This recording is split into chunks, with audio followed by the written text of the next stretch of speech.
Come on down. Nice to see you.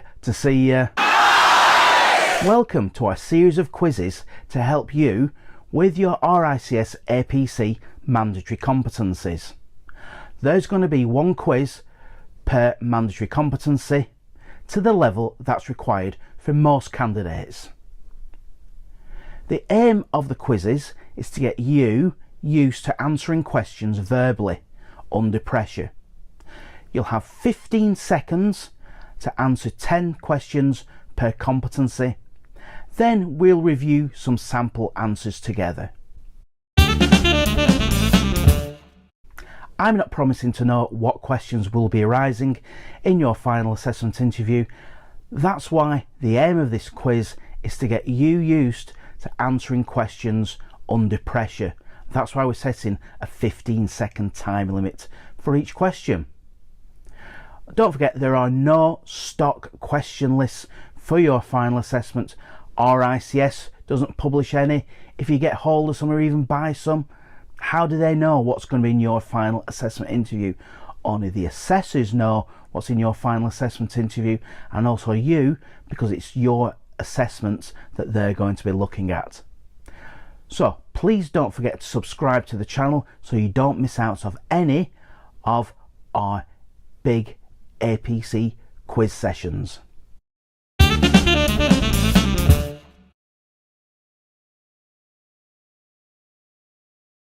This quiz is about client care. Let's begin. These questions are to APC competency level 1. Question 1. What does beneficial ownership mean in relation to new clients?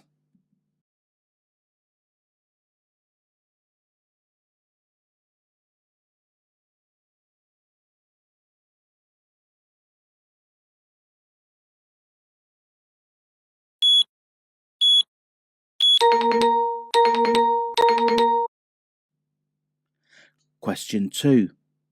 How would you check who a beneficial owner is?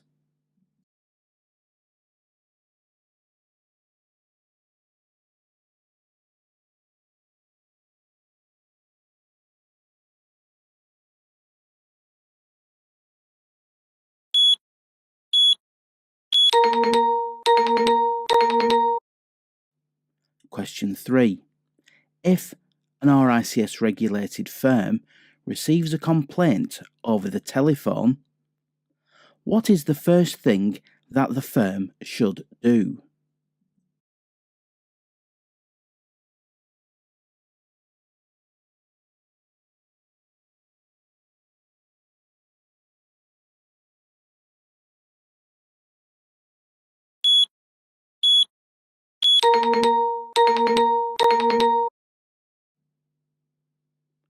Question 4.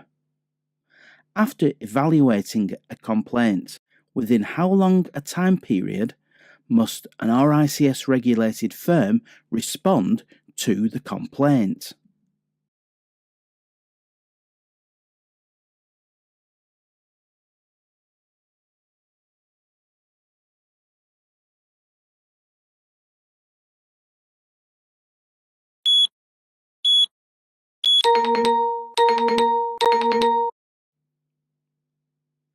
Question 5.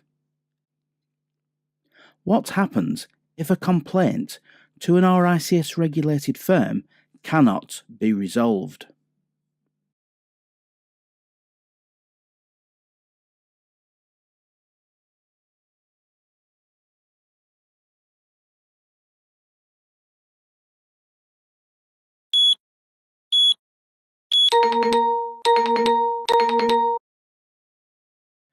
Question 6. Give an example of a business-to-business alternative dispute resolution provider approved by the RICS Standards and Regulation Board for UK-based firms.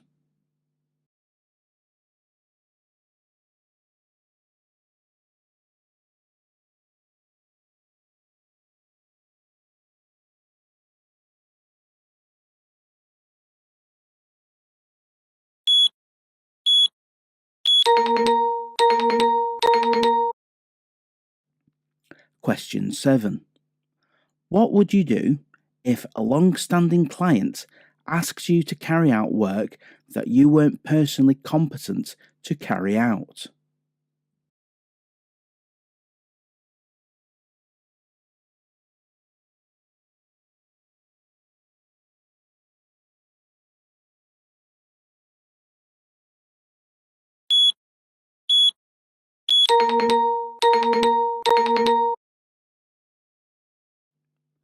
Question 8. What information can you collect to measure and analyse the needs of a client?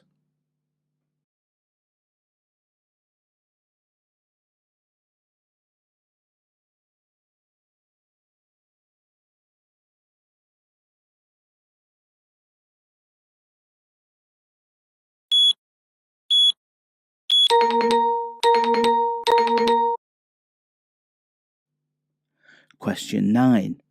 Give an example of a key performance indicator to measure client satisfaction.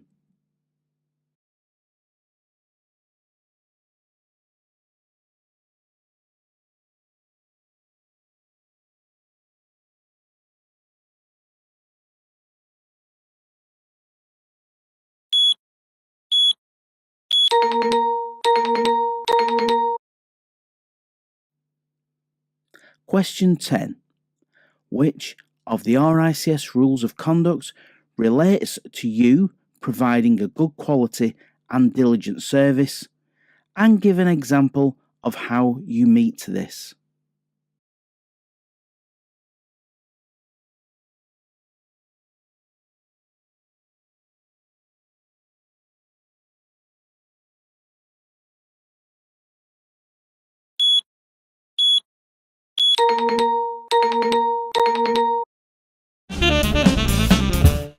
Let's look at the answers for the Level 1 competency questions.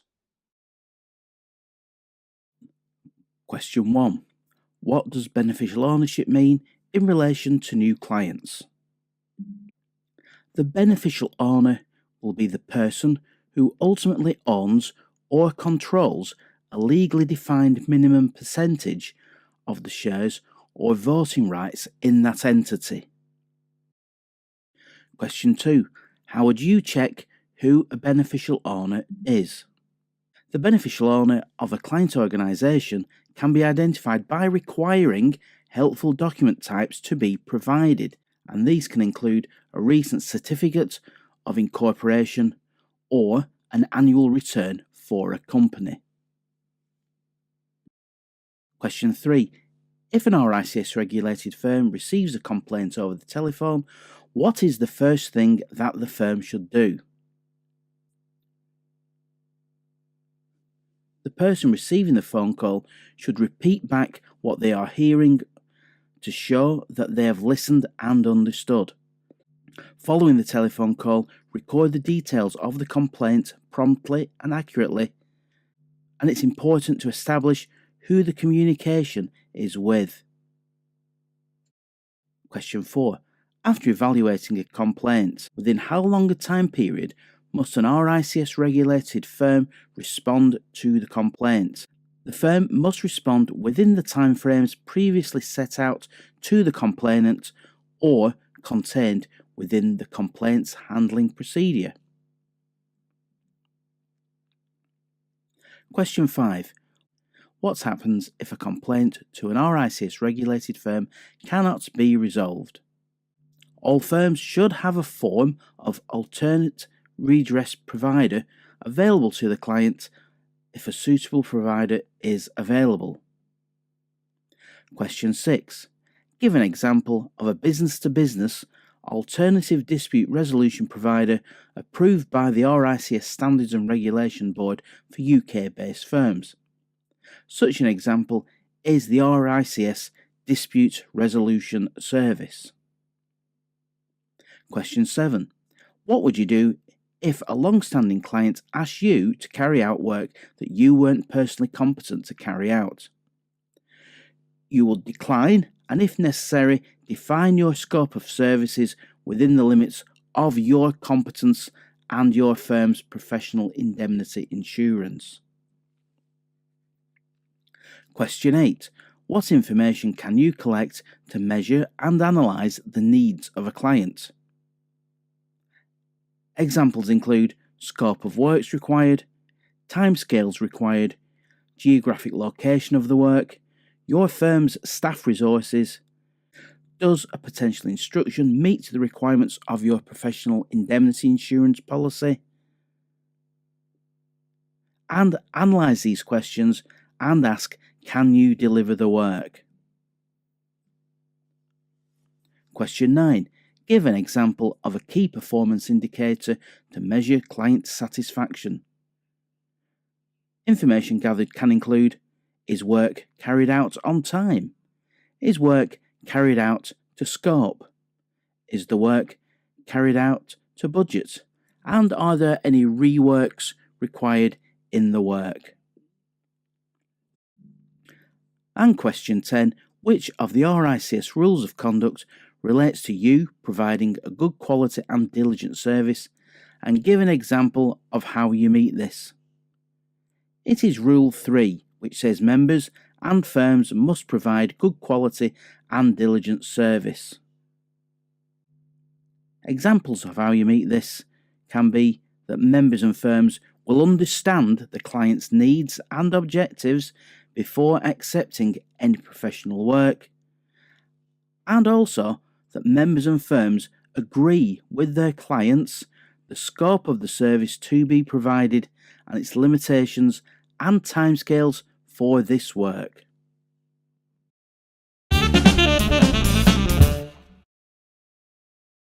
Hope you've enjoyed our quiz on client care. Our next quiz will be about communication and negotiation.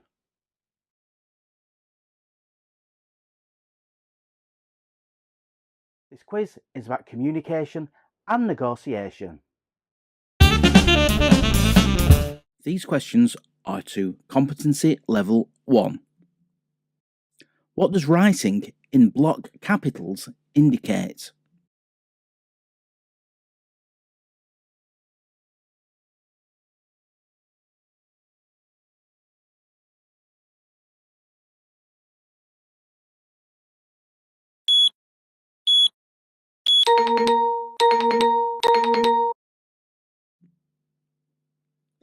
If you are unclear about an instruction given via telephone, what would you do?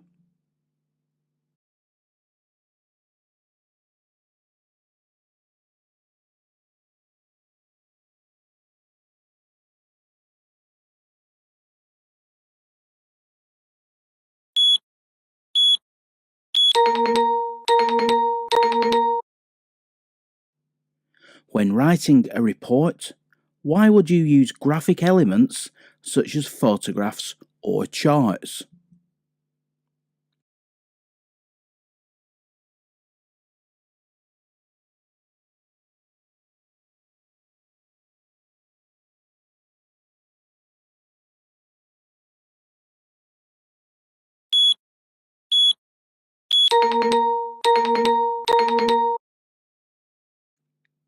What is a negotiation?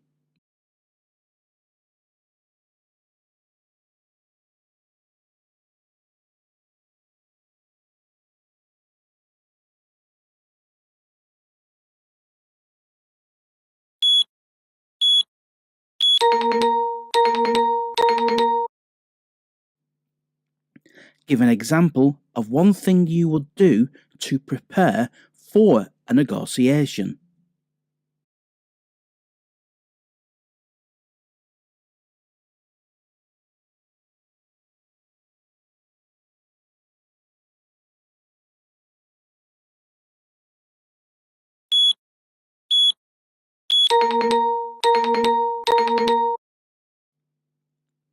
When delivering a presentation, give one idea of how you can visualize your idea.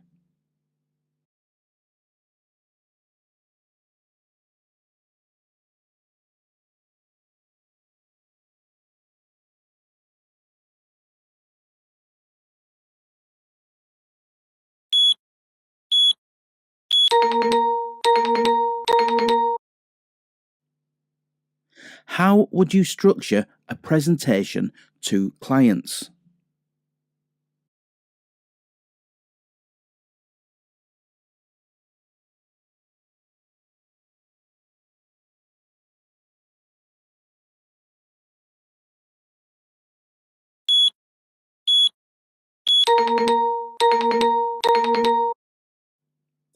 When would you check the spelling of a report or email before sending?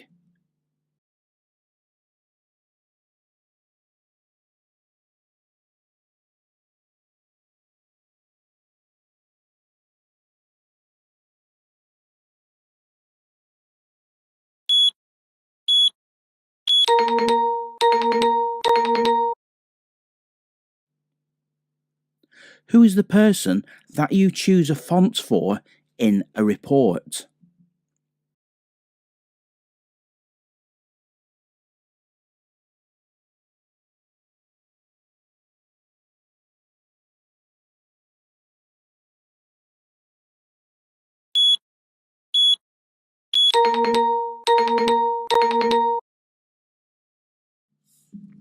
Give one example of why a lot of people write in plain English.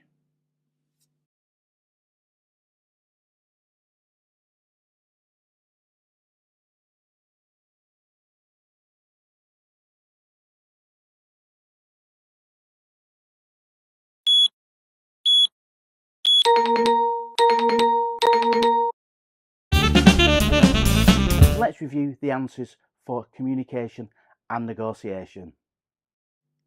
Writing in block capitals indicates that you are shouting. Avoid using block capitals for emphasis. 1. You don't want to be seen to be shouting, and 2. It makes words difficult to read. If you are unclear about an instruction given via telephone, what would you do? First, you would listen carefully to what the customer has to say and let them finish. Then repeat back what you are hearing to show that you have listened and understood. When writing a report, why would you use graphic elements such as photographs or charts? Visual representations help us to understand information quickly. When you show an effective graph, chart, or photograph, your report or presentation gains clarity and authority. What is a negotiation? Negotiations involve two or more parties who come together to reach some end goal that is agreeable to all of those involved. Give an example of one thing you would do to prepare for a negotiation. I'm going to give 4 examples here. First, define your specific goals or desirable outcomes. Secondly, identify several alternative scenarios that you'd be comfortable with that would still get the deal done. Thirdly, identify any potential weaknesses in the opposing party's position. And finally, list the reasons why your proposal may also be beneficial to those with whom you're negotiating. Bring up these reasons in the actual negotiation. When delivering a presentation, give one idea of how you can visualize your idea. A couple of examples of this is you can embrace PowerPoint strengths. You can use multimedia, pictures, videos, and don't forget a picture is worth 1,000 words. And think about different types of visualizations, whether they be pictures, diagrams, frameworks, or graphs. How would you structure a presentation to clients? You could either have this scalable with an opening, then your arguments with supporting details, then a closing statement, or a deck structure. One could be a problem, a pathway, then a solution, or a problem with a solution with your reasoning. When would you check the spelling of a report or email before sending? I'd like to think you do this always. Who is the person that you choose a font for in a report? You choose a font appropriate and suitable for the reader.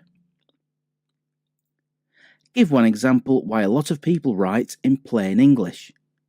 The main advantages of plain English are it is faster to write, it is faster to read, and you get your message across more often, more easily, and in a more friendly way. We hope you found the quiz on communication and negotiation useful. Our next quiz will be to health and safety at level 1 and level 2 competency levels.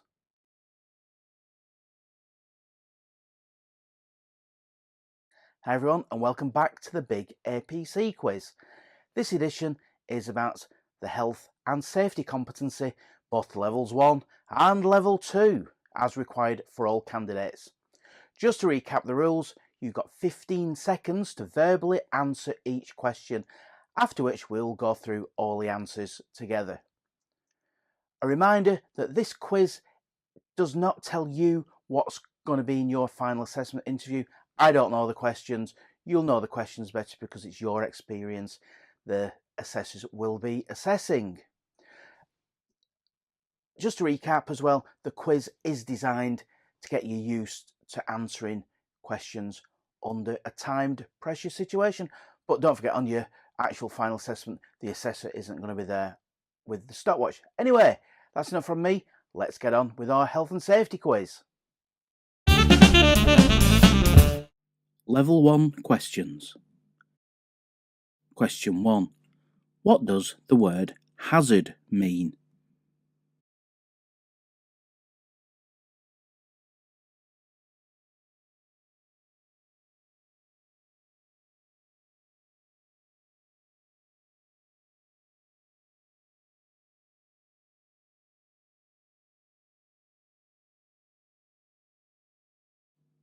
Question 2. In the context of risk assessment, what does the word risk mean?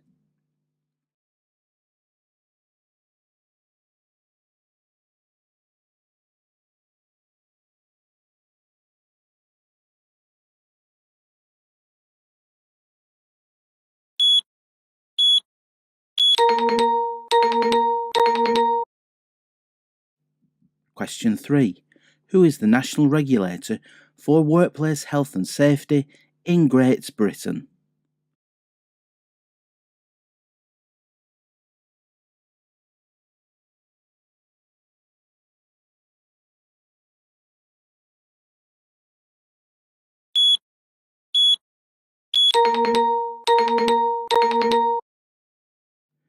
Question 4. When does an employer have to prepare a written health and safety policy and record the significant findings of risk assessments?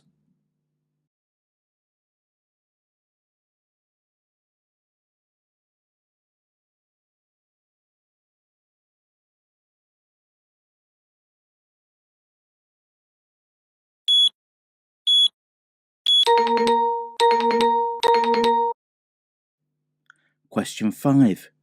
What does a risk assessment tell you?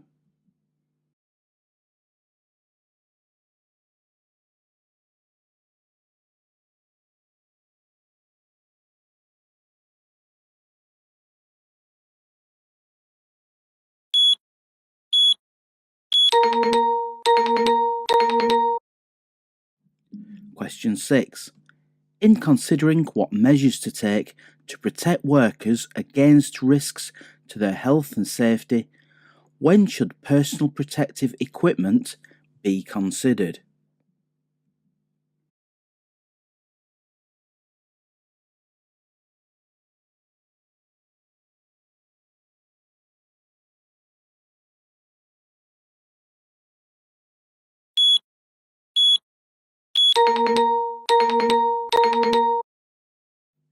Question 7. What are the 5 steps needed to manage risk?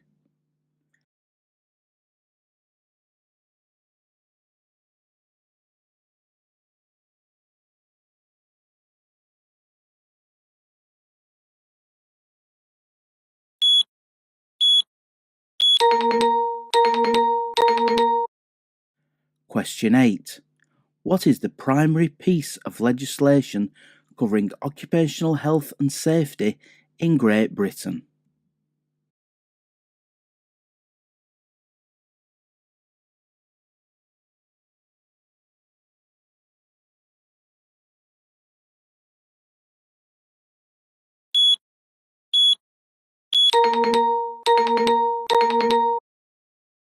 Question 9. Under the Health and Safety at Work Act 1974, which two groups do employers have a general duty to?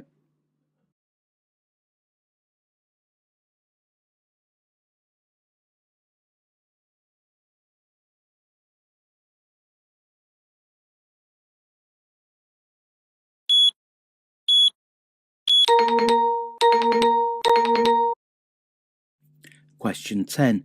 What is the main piece of legislation for managing risks and risk assessment at work?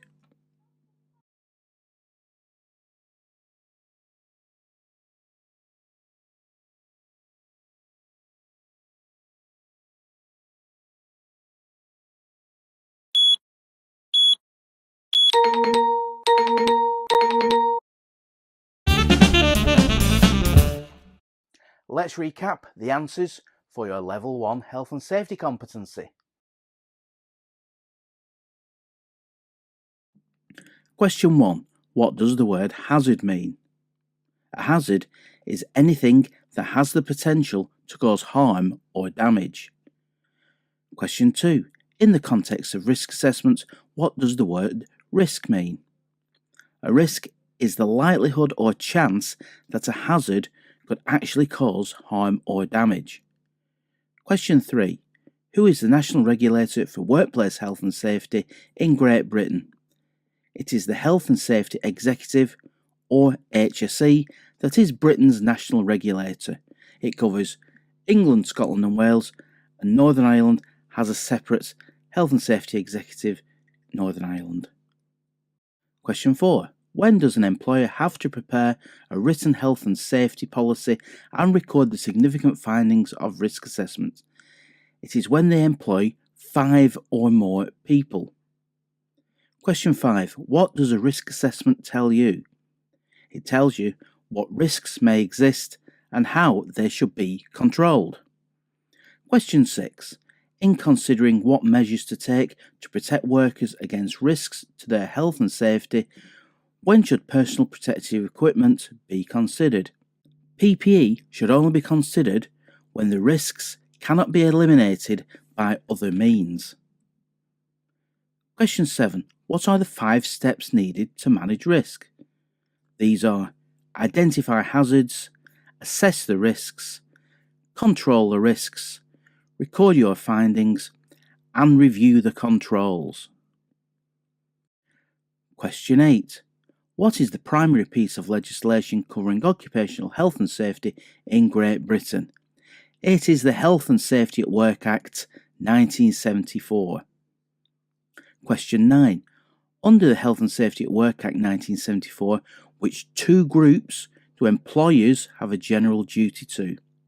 These two groups are employees and members of the public. Question 10. What is the main piece of legislation for managing risks and risk assessments at work?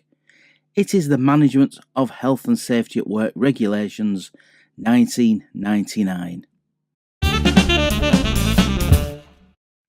Now we reviewed the Level 1 Health and Safety competency, let's look at Level 2. Let's move on to your Level 2 questions. Question 1. At what height does a worker need to be considered to be working at height?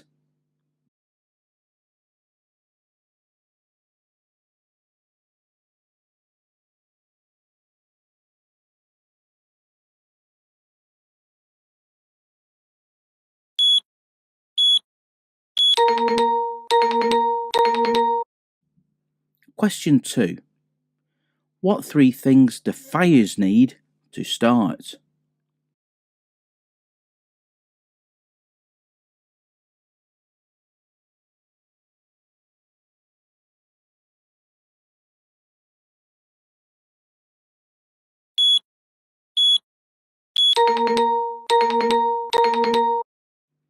Question 3. When must you keep a written record of your fire risk assessment?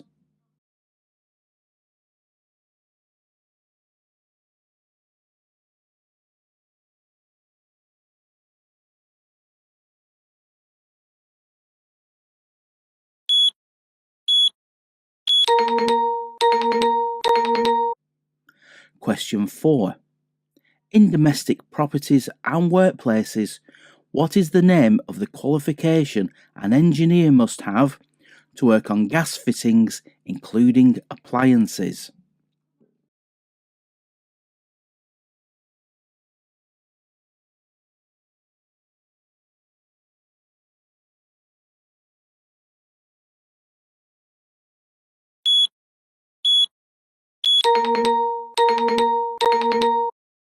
Question 5.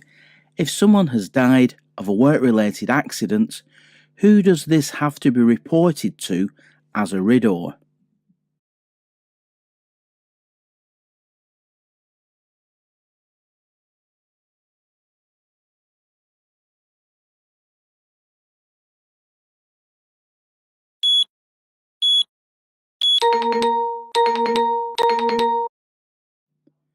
Question 6.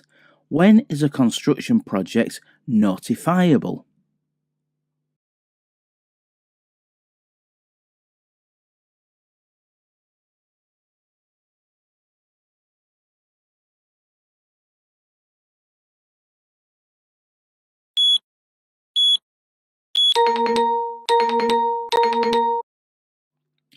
Question 7. What is the name of the online form with which you notify the HSE of a notifiable construction project with?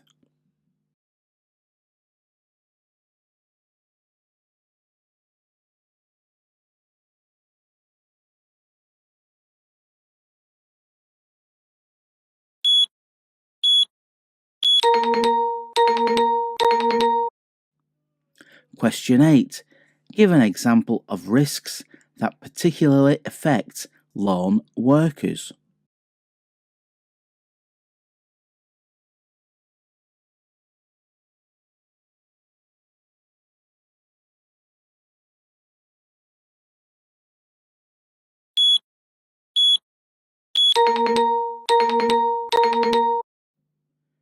Question 9.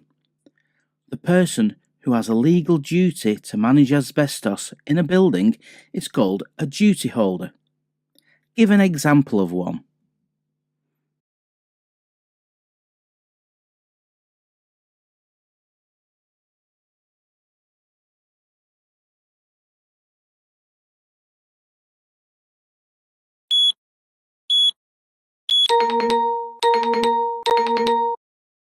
Question 10.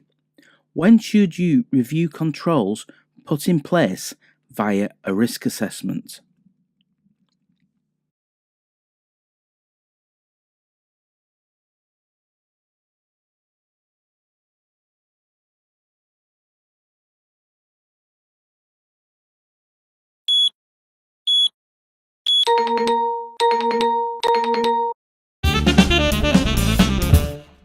Okay, let's review the level 2 answers. Question 1. At what height does a worker need to be considered to be working at height? Work at height means work in any place. If there were no precautions in place, a person could fall a distance liable to cause personal injury. This can be any distance or any height. Question 2. Which 3 things do fires need to start? They need a source of ignition, heat, a source of fuel, which is something that burns, and oxygen. This is also known as the fire triangle. Question 3. When must you keep a written record of your fire risk assessment? You must keep a written record of your fire risk assessment if your business has 5 or more people. Question 4. In domestic properties and workplaces, what is the name of the qualification an engineer must have to work on gas fittings, including appliances? you must use a gas safe registered engineer who is qualified to do the work. Question 5. If someone has died of a work-related accident, who does this have to be reported to as a RIDDOR? In Great Britain, this has to be reported to the Health and Safety Executive, the HSE. Question 6. When is a construction project notifiable? A construction project is notifiable if the construction work is expected to last longer than 30 days and have more than 20 workers at the same time at any point of the project, or exceed 500 person days. Question 7. What is the name of the online form you notify the HSE of a notifiable construction project with? It is form F for Foxtrot 10. F10. Question 8. Give an example of risks that particularly affect lone workers. These examples include violence in the workplace, stress and mental health or well-being, a person's medical suitability to work alone, and the workplace itself, for example, if it is in a rural or isolated area. Question 9. The person who has a legal duty to manage asbestos in a building is called a duty holder. Give an example of one. And you can choose either the building owner, the landlord for the premises, or the person or organisation with clear responsibility for the building's maintenance or repair. Question 10. When should you review controls put in place via a risk assessment? You should review them when the controls may no longer be effective, or if there are changes in the workplace that could lead to new risks, such as changes to staff, processes, or the substances or equipment that are used. Our next quiz will be about accounting principles and procedures, and I hope you've enjoyed and found useful this quiz on APC Mandatory Competency, Health and Safety to Level 1 and Level 2. Don't forget, all candidates must do Level 2 Health and Safety. It's the competency that could save your life. Don't underestimate it. Please don't. And please look after yourselves, your colleagues, members of the public. We've all got a duty, as we saw in the questions, to everybody else under the Health and Safety at Work Act 1974. Don't forget that. Thanks for taking part, and see you at our next quiz about accounting principles and procedures.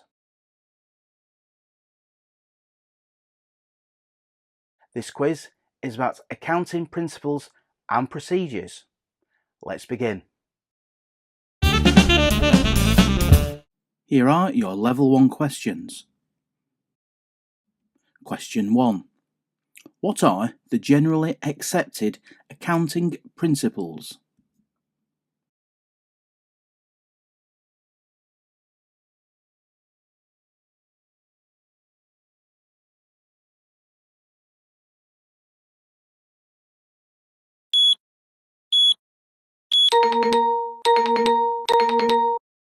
Question 2. What are management accounts?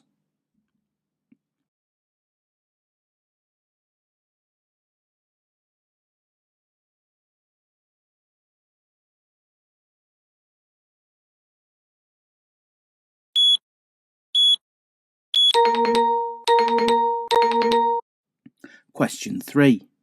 When should management accounts be prepared?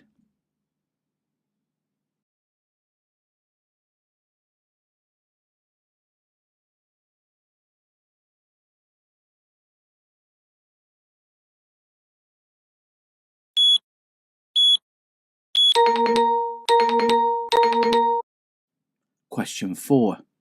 What are annual accounts for a private limited company?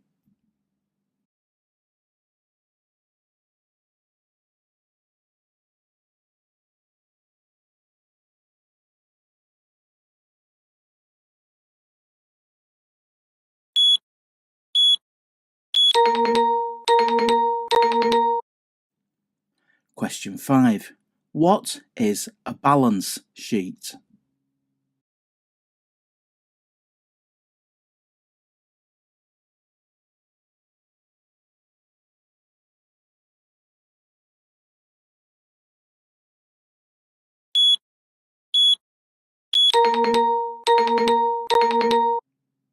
Question 6. On a balance sheet, what is an asset?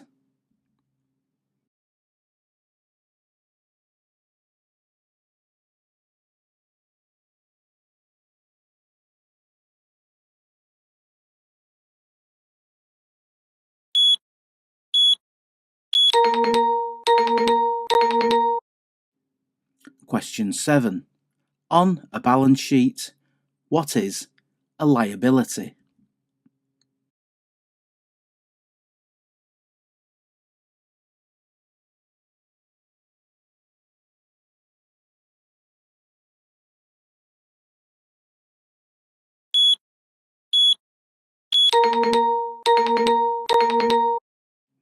Question 8.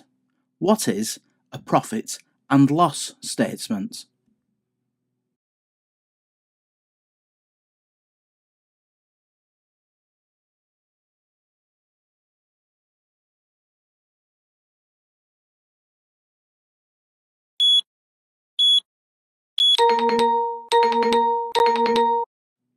Question 9. What is a cash flow statement?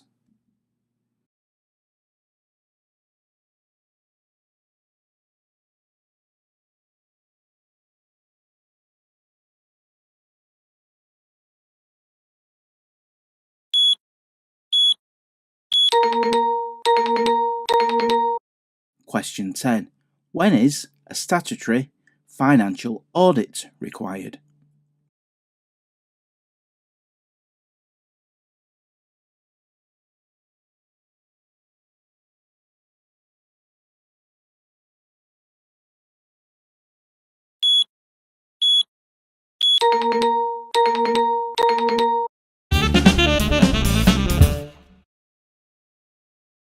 Let's review our answers for accounting principles and procedures.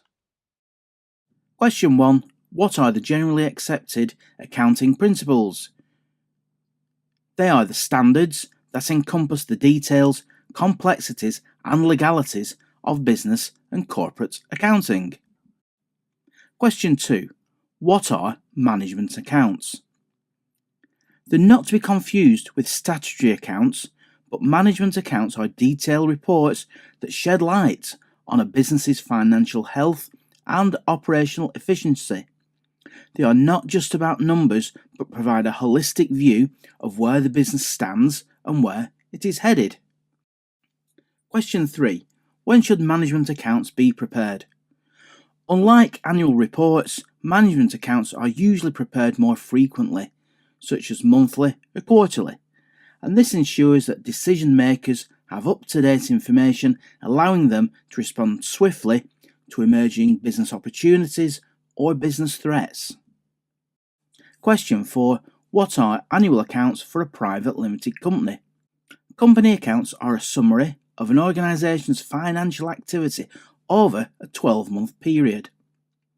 In the UK, they are prepared for Companies House and His Majesty's Revenue and Customs every year and consist of the balance sheet, the profit and loss statement, and the cash flow statement. Question 5. What is a balance sheet? A balance sheet is a financial statement which will give you a snapshot insight of your business's assets, liabilities, and the shareholders' equity at a specific point in time. It is an indication of the financial health of your company at a time the accounts were generated, being a comparison of what's owned versus what is owed. The balance sheet deals with two categories: assets and liabilities. Question 6. On a balance sheet, what is an asset? An asset is something which is owned by your organisation or that you can get benefit from. An asset will either be a fixed asset, which are things that will be kept long term, such as land, property, and vehicles, and a current asset, which are things that have a shorter lifespan, such as stock, petty cash, and cash in the bank. Question 7. On a balance sheet, what is a liability? A liability is an obligation, most likely a debt arising, which will need to be repaid. A liability will either be a long-term liability, which is money that's not due to be repaid within the next year, or a current liability, which is money that's due to be repaid within a year. Question 8. What is a profit and loss statement?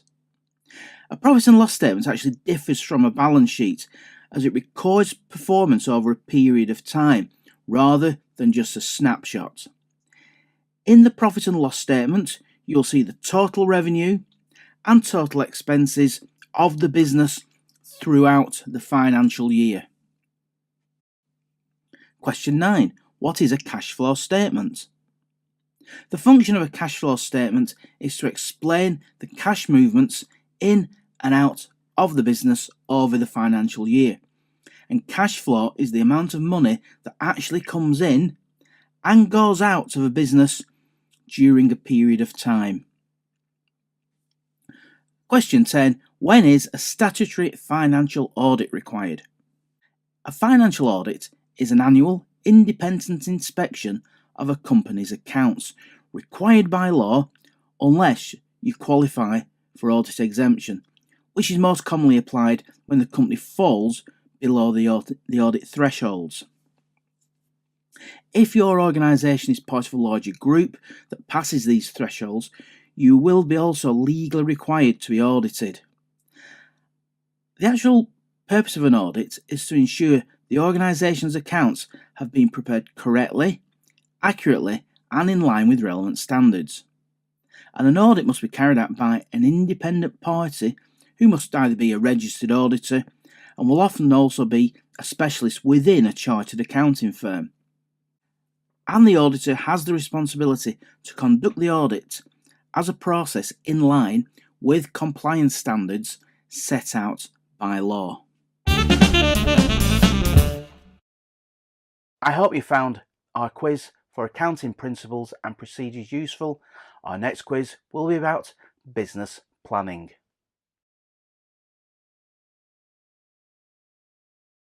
This quiz is about the business planning competency. Let's begin. Here are your level 1 questions for the business planning mandatory APC competency. Question 1. Name a type of business plan.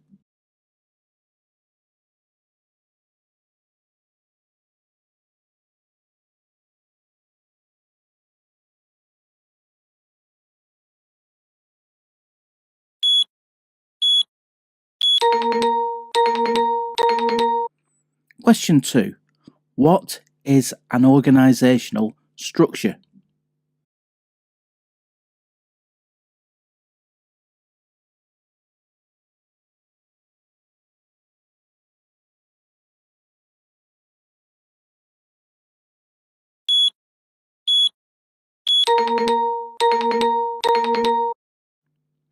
Question 3. What are financial ratios?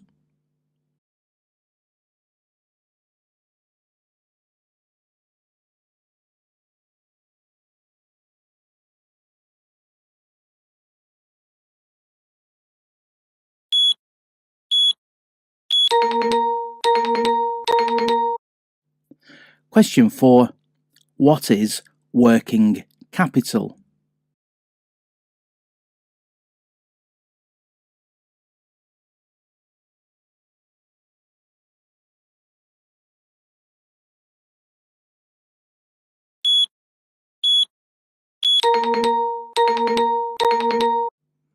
Question 5. What are stocks?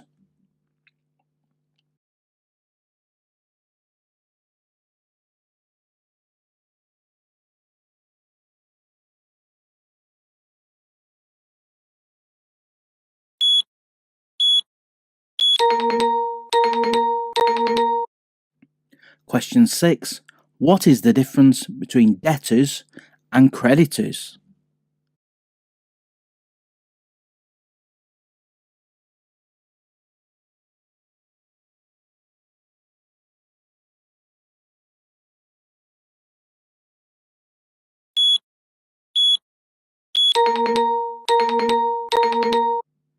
Question 7. What is business forecasting?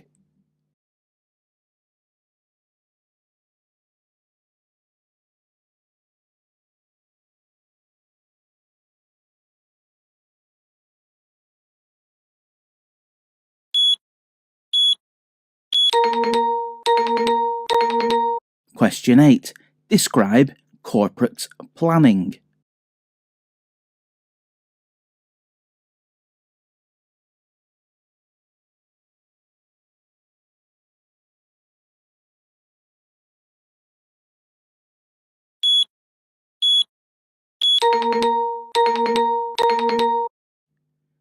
Question 9.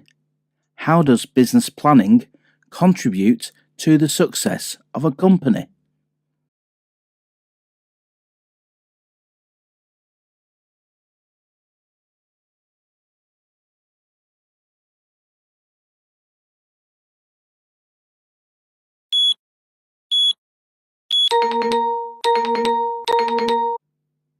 Question 10. What is return on investment?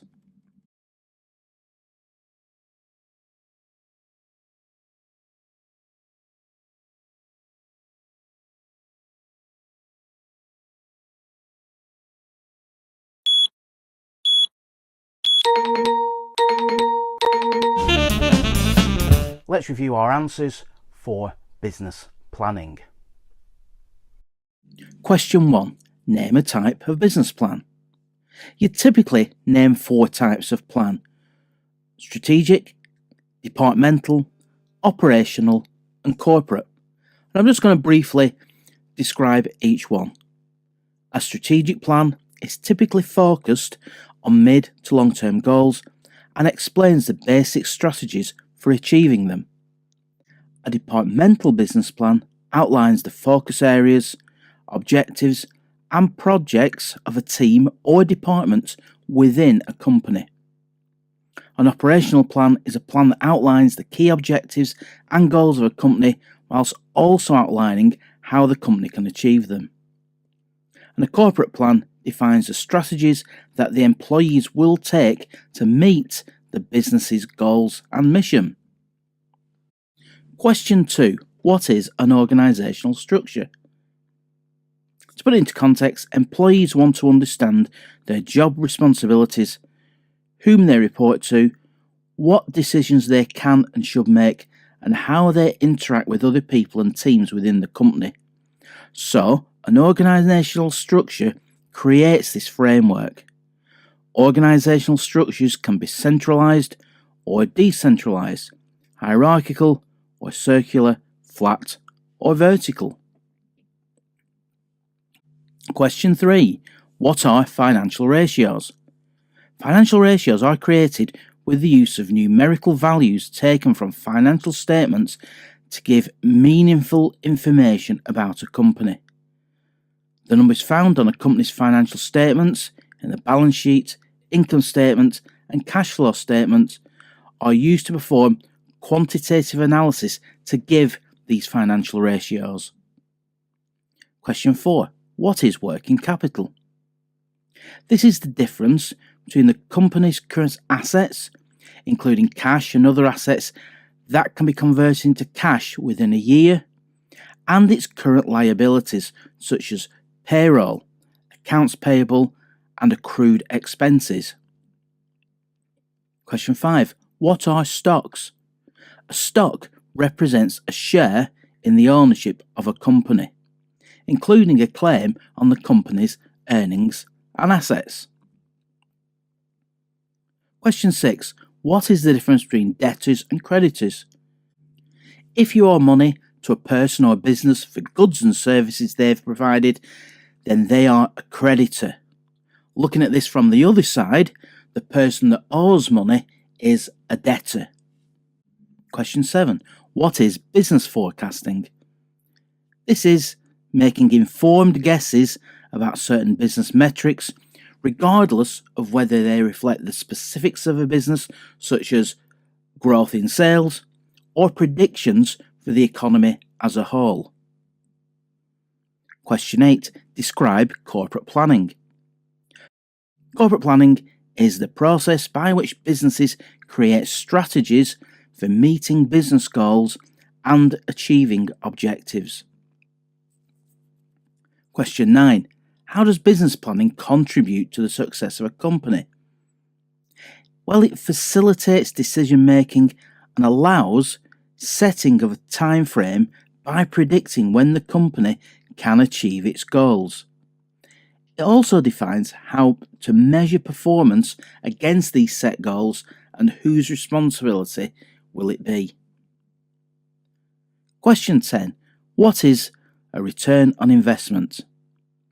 The return on investment is the ratio between income and investment, and it's measured by subcontracting your company's cost of goods or services from your overall revenue and then dividing that number by the costs of goods or services sold.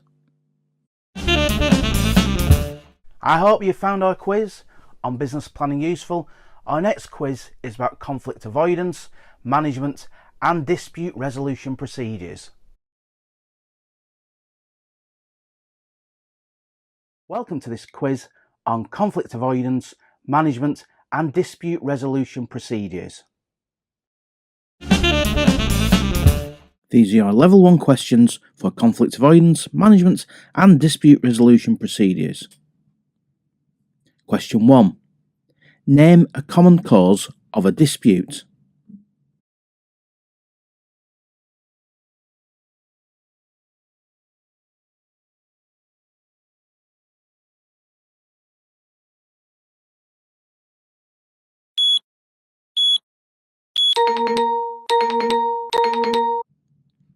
Question 2.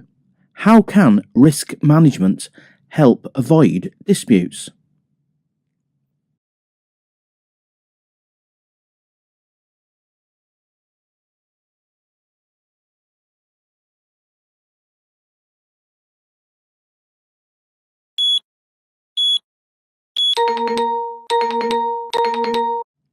Question 3. What is an early warning system?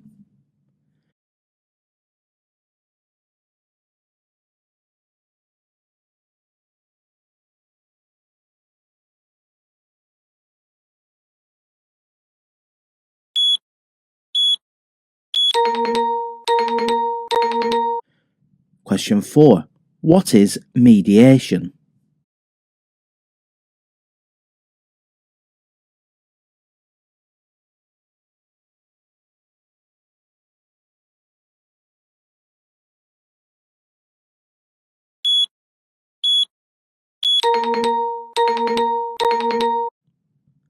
Question 5. What is adjudication?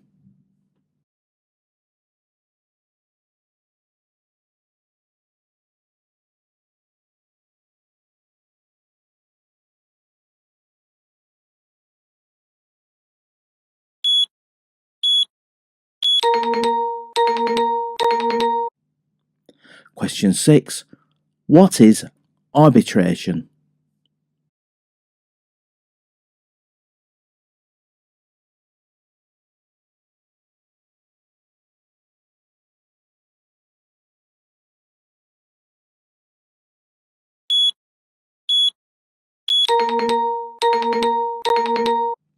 Question 7. Name a nominating body or service available to resolve disputes.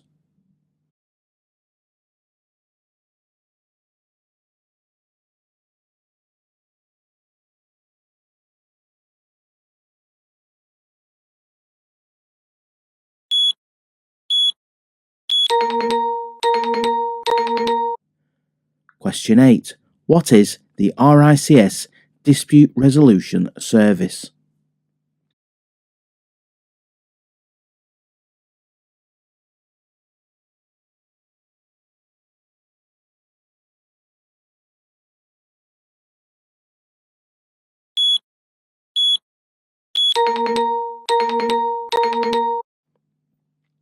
Question 9.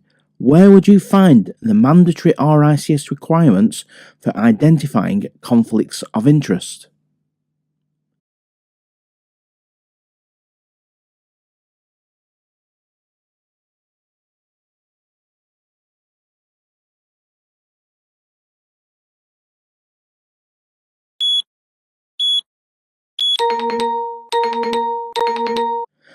Question 10. Briefly explain the RICS Conflict Avoidance Procedure, or CAP.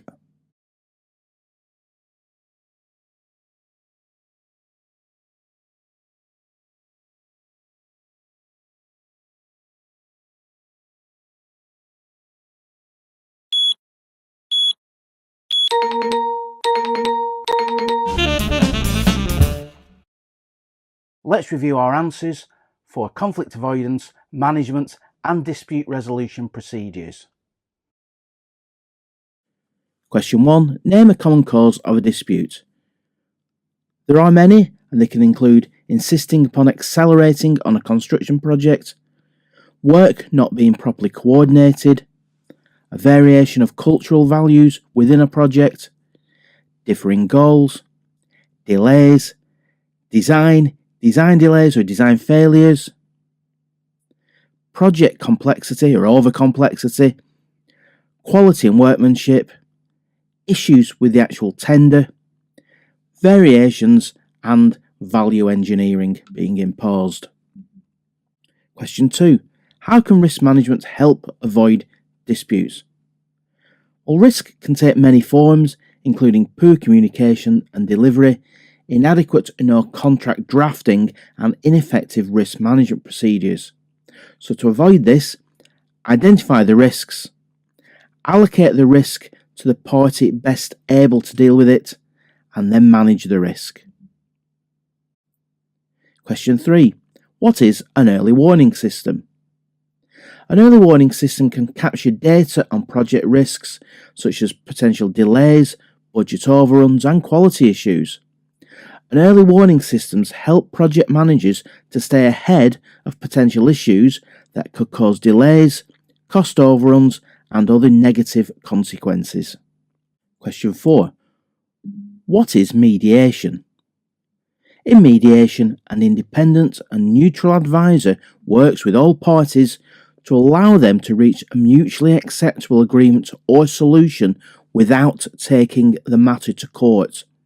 And the mediator's role is not to advise or issue a decision. Question 5. What is adjudication?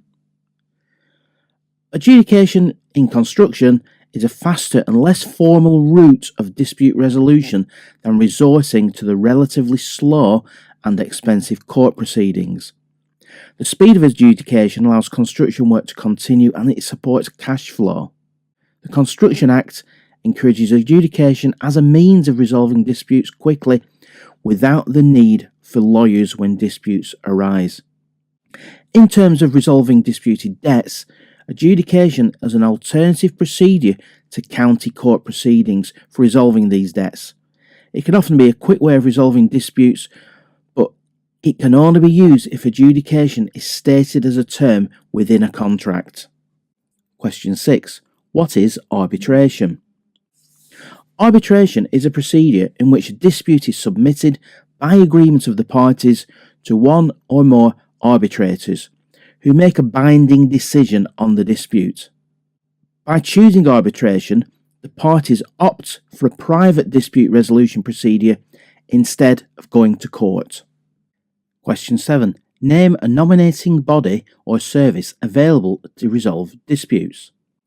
An adjudicator will be either named in a contract or appointed by agreement or nominated by an adjudicator nominating body, such as adjudication.co.uk. However, RICS is an adjudicator nominating body, and RICS may be named in a contract as the nominator of an adjudicator. Alternatively, the referencing of a party may unilaterally decide to apply to RICS to nominate an adjudicator in the absence or unavailability of a particular nominator, adjudicator nominating body being named in the contract. Question 8. What is the RICS Dispute Resolution Service? The RICS Dispute Resolution Service, or DRS, is the world's oldest and largest provider of alternative dispute resolution services in the land, property and construction industry. Question 9. Where would you find the mandatory RICS requirements for identifying conflicts of interest? There is an RICS professional standard called Conflicts of Interest Global, which was effective from the 1st of January 2018. Briefly explain the RICS Conflict Avoidance Process, or CAP. This is a contractual mechanism which helps parties avoid prolonged and damaging disputes. The purpose of CAP is to enable contracting parties to identify and dispose of emerging disputes early on. And it's a method designed to avoid escalation to formal and confrontational procedures such as adjudication, arbitration or litigation, which can be a huge drain on money and resources, and often it'll cause damage to commercial relationships and brand reputation. RICS CAP involves the introduction of a panel of 1 or 3 impartial professionals, and these can be lawyers, surveyors or engineers or other professionals who are credible experts in the subject matter at the heart of the dispute that is emerging. I hope you found this quiz on conflict avoidance, management and dispute resolution procedures useful. Our next quiz will be about data management.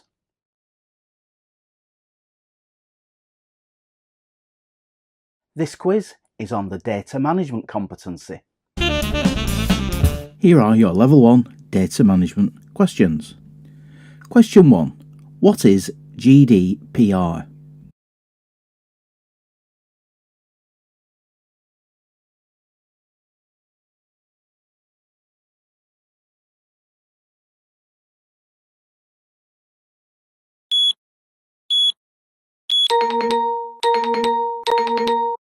Question 2. What UK legislation implemented GDPR?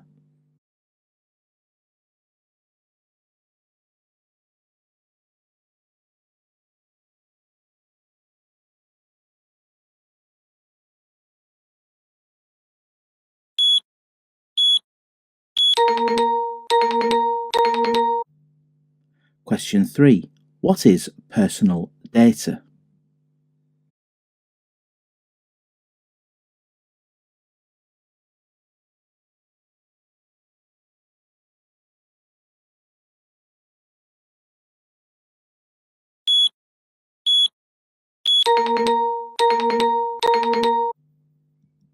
Question 4.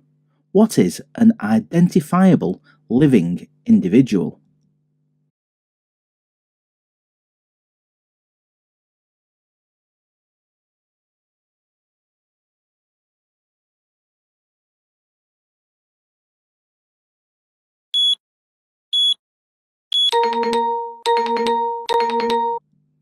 Question 5. What is a data subject?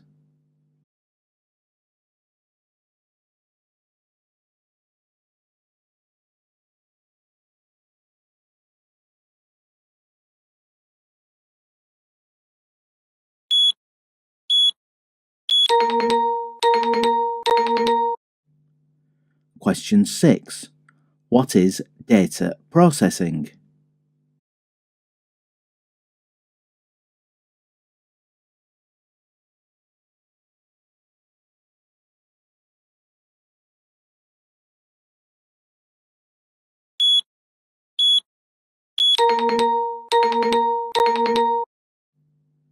Question 7. What is a data controller under GDPR?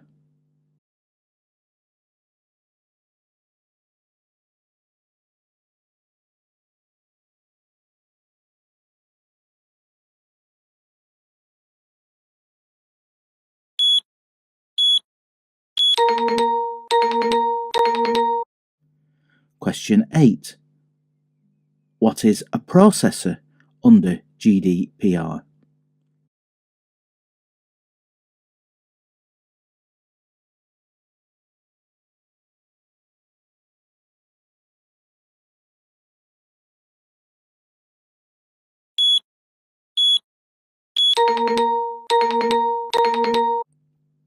Question 9.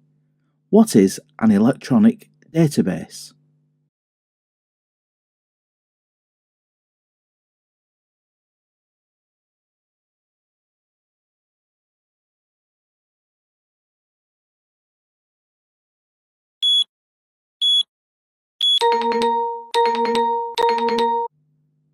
Question 10. What is ISO 27001?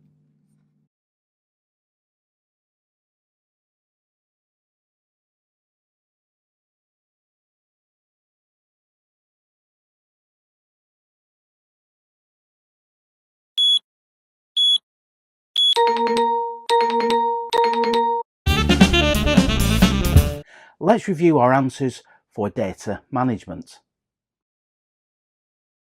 Question 1. What is GDPR? The EU General Data Protection Regulation, or EU GDPR, was established to protect the rights and freedoms of EU citizens with respect to their personal identifiable information, and defined who and how their data could be used and retained by organisations around the world. So GDPR actually stands for General Data Protection Regulation. Question 2. What UK legislation implemented GDPR? On the 24th of May 2018, one day before the EU GDPR became law across the whole of Europe, the UK government approved an updated Data Protection Act known as the Data Protection Act 2018. The Data Protection Act 2018 was a complete rework of the original Data Protection Act of 1998 and incorporated into it all the clauses from EU GDPR. And this legislation therefore became the basis upon which data protection would be judged within the United Kingdom. After Brexit, and with effect from the 1st of January 2021, the UK stopped being part of the EU, and hence EU GDPR ceased to protect the rights and freedoms of UK citizens regarding their personal information. To stop this being the case, the UK government published an update to the Data Protection Act 2018. Question 3. What is an identifiable living individual? This is a living individual who can be identified directly or indirectly, in particular by reference to an identifier, such as the person's name, an identification number, location data or online identifier, or one or more factors specific to the physical, physiological, genetic, mental, economic, cultural or social identity of that individual. Question 4. What is personal data? Personal data means any information relating to an identified or identifiable natural person or identifiable living individual. Question 5. What is a data subject? This is the identified or identifiable living individual to whom personal data relates. Question 6. What is data processing? In relation to personal information, it's a means to an operation or set of operations that are performed on information or sets of information such as collection, recording, organising, structuring, storing, adapting or altering, retrieval, consultation or the use of, disclosure of this information by transmission, dissemination or otherwise making available, alignment or combination of the data, or restriction, erasure or destruction of the information. Question 7. What is a data controller under GDPR? This is the natural or legal person who alone or jointly with others determines the purpose and means of the processing of personal data. Question 8. What is a processor under GDPR?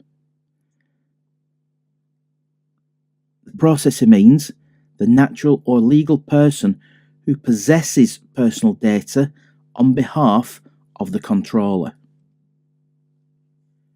Question 9. What is an electronic database? This is a computer-based collection or listing of information, and it can include information that can be organised in a systematic way with searchable elements or fields, and this allows the search to be fast and easy. Question 10. What is ISO 27001? ISO 27001 is an international information security standard that outlines the requirements for how a company should implement an information security management system. And an information security management system is a governance framework that contains structured activities that allows a company to manage its information security risks. I hope you found our quiz on data management useful. Our next quiz will be on diversity, inclusion and teamwork. This quiz is about diversity, inclusion and teamwork.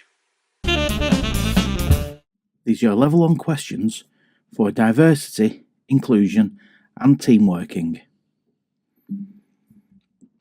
Question 1. What is equality and anti-discrimination law for?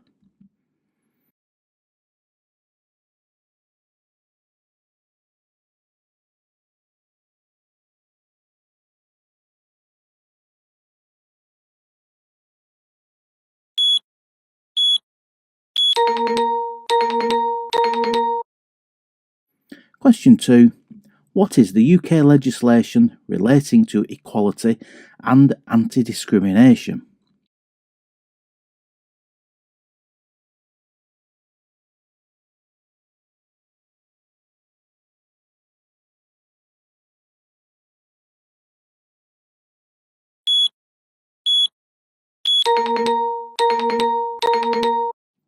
Question 3. Why is diversity good for organisations?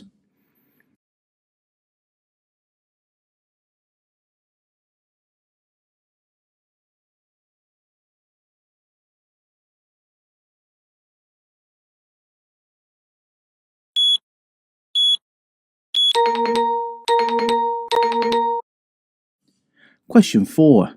Which of the RICS rules of conduct relates to diversity and inclusion?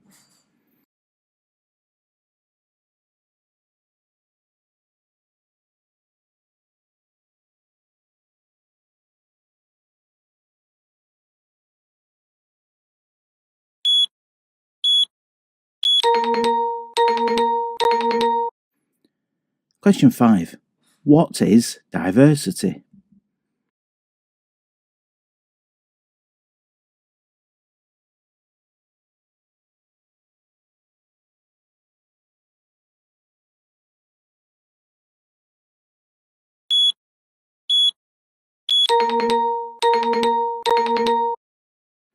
Question 6. What is inclusion?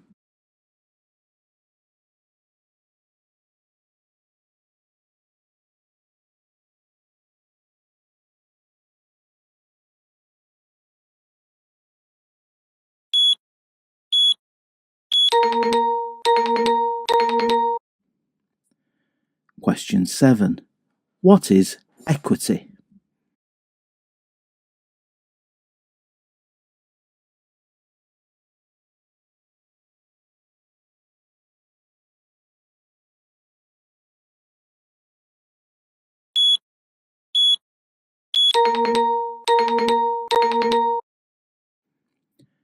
Question 8.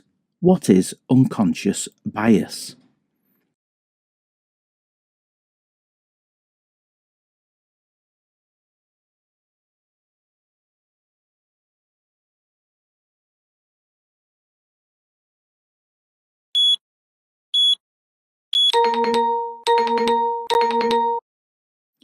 Question 9. Give an example of how to build a collaborative team.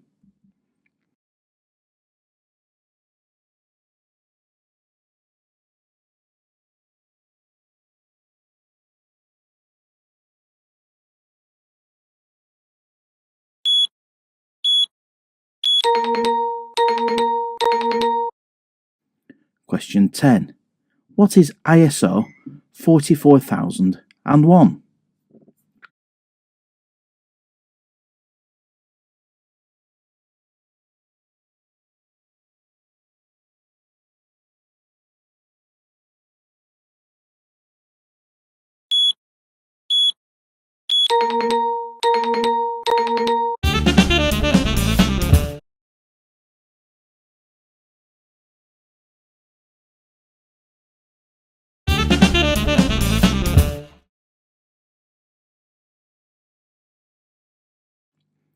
Equality and anti-discrimination laws exist in most countries, and whilst the content of these will vary, most aim to eliminate discrimination based on a range of protected characteristics. The United Nations Human Rights Legal Framework gives a good overview of the principles that aim to combat this discrimination. The framework covers discrimination against Indigenous peoples, migrants, minorities, people with disabilities, women, racial and religious discrimination, and discrimination based on sexual orientation and gender identity. And it's your responsibility to comply with the law within your jurisdiction. Question 2. What is the UK legislation relating to equality and anti-discrimination? It's the Equality Act 2010, which is the landmark legislation that revolutionised the approach to equality and anti-discrimination. The Act consolidated and replaced previous anti-discrimination laws and provided a cohesive legal framework to protect individuals from discrimination and promote equal opportunities. Question 3. Why is diversity good for organisations? In the absence of a robust diversity, equity and inclusion strategy, this can pose a significant risk for organisations. A lack of diversity in a business, particularly in leadership roles, can lead to an insular working environment where groupthink stifles creativity and innovation. If there is an absence of diverse perspectives to call on, organisations may struggle to adapt to an increasingly dynamic and multicultural world. And also, it can hinder the company's ability to attract top-tier talent, which ultimately will impact on its competitiveness. Question 4. Which of the RICS rules of conduct relates to diversity and inclusion? It is Rule 4, and don't forget all RICS members should respect the rights of others and treat others with courtesy. Question 5. What is diversity? Human beings are all diverse, from the colour of our skin, to our education, to our religious beliefs, to our value systems, and much, much more. Some aspects of our diversity are clearly visible, whilst others are less obvious. Question 6. What is inclusion? Inclusion is part of a workplace's culture and is a choice to include or exclude people from conversations, projects, or events. By taking positive inclusion actions, we can make people comfortable so they can be themselves in the workplace. Question 7. What is equity? Equity recognises that not all employees have been given an equal chance either when they're growing up or as they entered the workplace. Whilst equality in the workplace provides employees with equal opportunities, however, equity seems to address that imbalance by ensuring a person has the right tools and support to fulfil their potential at whatever their starting point. Question 8. What is unconscious bias? Unconscious bias means people can make a decision influenced by false beliefs or assumptions, and it's sometimes called stereotyping. Question 9. Give an example of how to build a collaborative team. There's many examples of this, and these can include having executive support, investing in relationship practices in the workplace, having focused HR practices, having the right team leaders, assigning leaders that are both task and relationship orientated, building on heritage relationships, and understanding role clarity and task ambiguity. And question 10, what is ISO 44001? ISO 44001 is the international standard for collaborative business relationships. The standard is a roadmap for establishing and managing collaborative relationships with suppliers upstream, customers downstream, partners horizontally, and between departments or functions internally in order to generate benefits for all parties. We hope you found our quiz on diversity, inclusion and teamwork useful. Our next quiz is about the competency inclusive environments.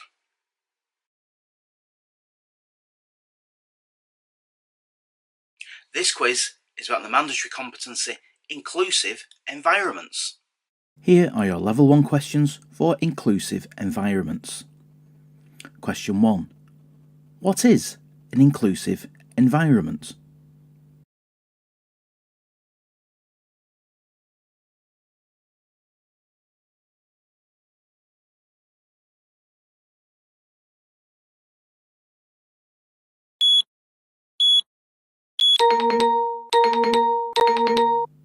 Question 2.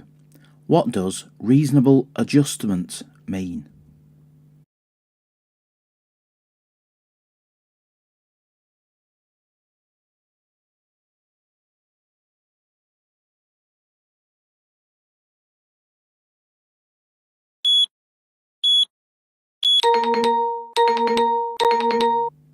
Question 3.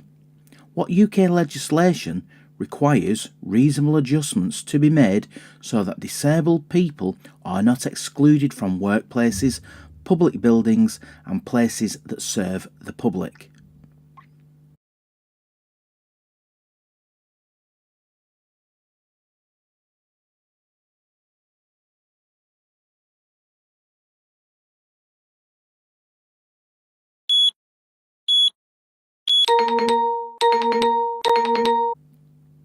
What does the National Planning Policy Framework say about inclusive environments?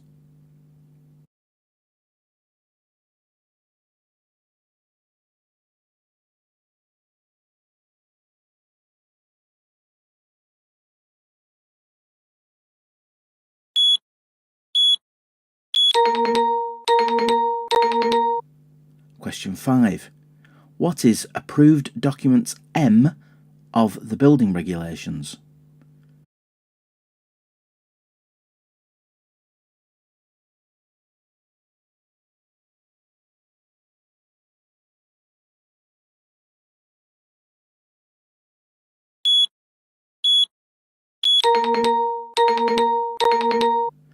What is British Standard 8300?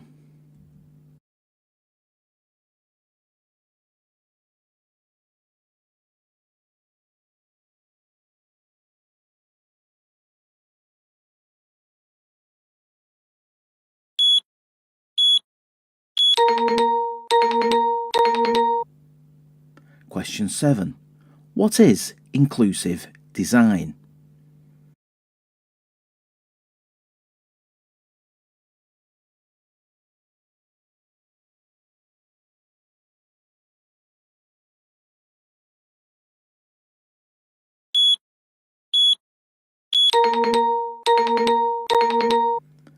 Question 8. Briefly explain the inclusive design overlay for the RIBA plan of work.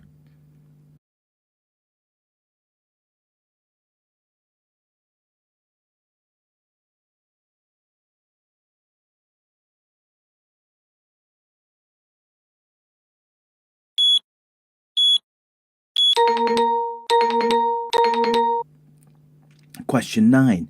Give one example of an inclusive environment.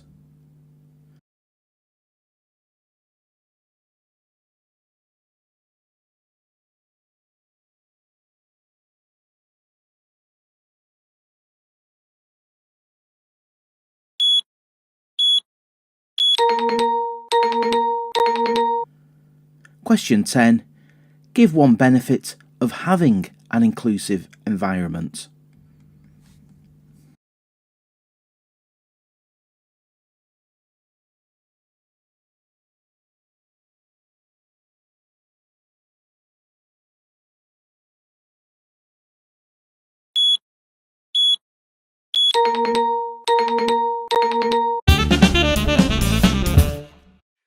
Let's review our answers for inclusive environments. Question 1. What is an inclusive environment? The Construction Industry Council design an inclusive environment as one that can be accessed, used safely, easily and with dignity for everyone. One that does not physically or socially segregate, discriminate or isolate, and is well designed, functional, efficient and sustainable, and delivers an enhanced user experience. Question 2. What does reasonable adjustment mean? It's when people and organisations have to make changes so disabled people aren't disadvantaged. Question 3. What UK legislation requires reasonable adjustments to be made so that disabled people are not excluded from workplaces, public buildings and places that serve the public? It's the Equality Act 2010. Question 4. What does the National Planning Policy Framework say about inclusive environments? Section 8 of the latest National Planning Policy Framework relates to the provision of healthy, inclusive and safe places. The National Planning Policy Framework highlights that it is important to plan positively for the achievement of high quality and inclusive design for all developments, including individual buildings, public and private spaces and wider development schemes. Question 5. What is Approved Document M of the Building Regulations? Approved Document M is part of the UK Building Regulations that provides guidance on access to and use of buildings, including facilities for disabled visitors or occupants, and the ability to move through a building easily, including to toilets and bathrooms. Question 6. What is British Standard 8300? 8300 is in two parts, and Part 2, released in 2018, provides recommendations on inclusive and accessible design of buildings and the spaces within them. Question 7. What is inclusive design? Inclusive design seeks to create buildings and spaces that welcome everyone, regardless of age, sexual orientation, gender, health condition, disability, ethnicity or religion. It means considering the needs of people with physical, cognitive and sensory impairments, including neurodivergence and dementia. Question 8. Briefly explain the inclusive design overlay for the RIBA plan of work. The overlay introduces inclusive design within 5 key team roles: client, project management team, design team, construction team and asset management team. These are key roles as they have the greatest influence over the inclusive design strategy, application and deliverability, and therefore success in the overall outcomes. Question 9. Give one example of an inclusive environment. Examples can be: an inclusive environment creates buildings, places and spaces that can be used by everyone. Some examples are: an inclusive environment creates buildings, places and spaces that can be used easily, safely and with dignity by us all, regardless of age, disability or gender. An inclusive environment also provides choice, is convenient and avoids unnecessary effort, separation or segregation. It can also go beyond meeting minimum standards or legal requirements. It can recognise that we all benefit from improved accessibility, including for disabled people, older people, families with children, carers, and those of us who do not consider ourselves to be disabled. Question 10. Give one benefit of having an inclusive environment. Examples of these benefits can be promoting independent living, addressing the challenges of having an ageing population. It can increase the potential numbers of customers visiting a premises. Inclusive environments also benefit everyone. And also finally, they meet legal requirements under the Equality Act 2010. We hope you found the quiz on inclusive environments useful. Our next quiz will be about the competency of sustainability.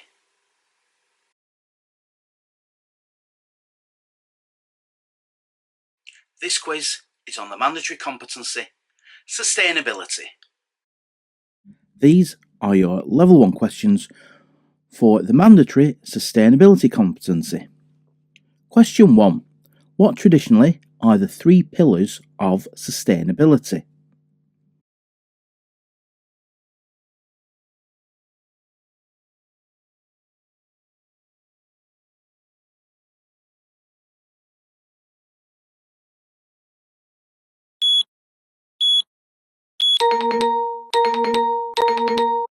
Question 2. What was the Brundtland Report and how did it define sustainable development?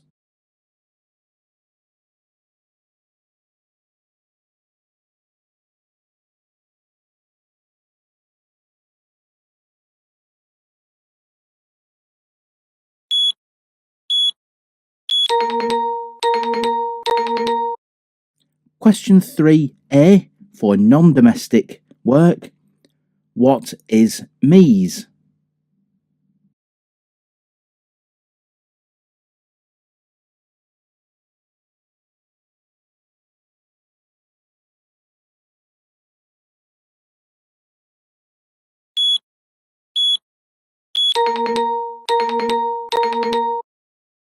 Question 3b is for dwellings and domestic properties. And in that context, what is MEES?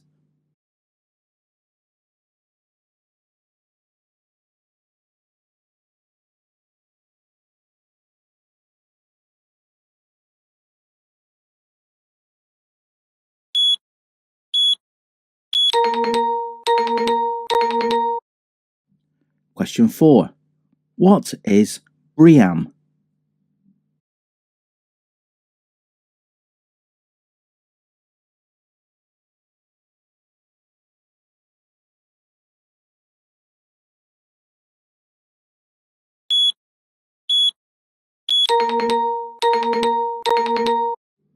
Question 5. Give the name of the RICS standard that assessors can use to estimate the amount of carbon emitted throughout the life cycle of a constructed asset.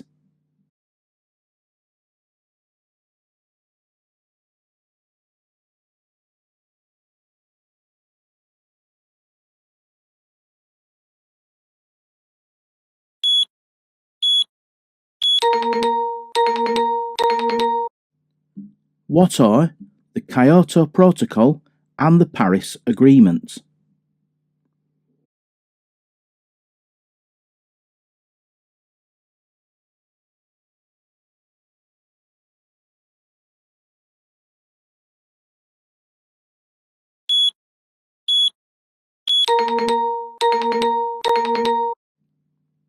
Question 7. Which part of the building regulations in the UK relates to energy efficiency?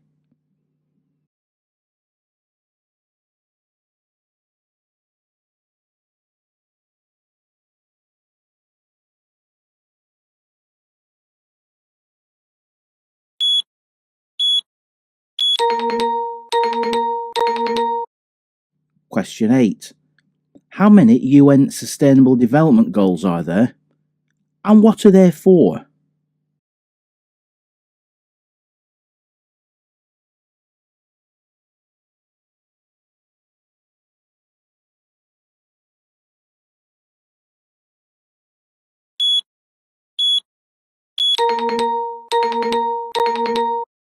Question 9. What is the difference between environmental aspects and impacts?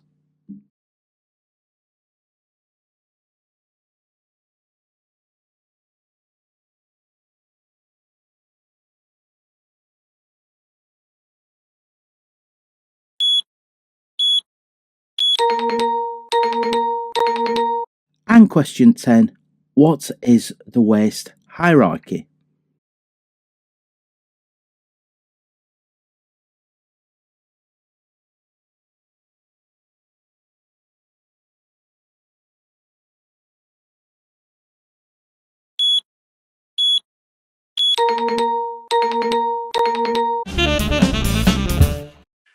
Let's review our answers for the sustainability competency.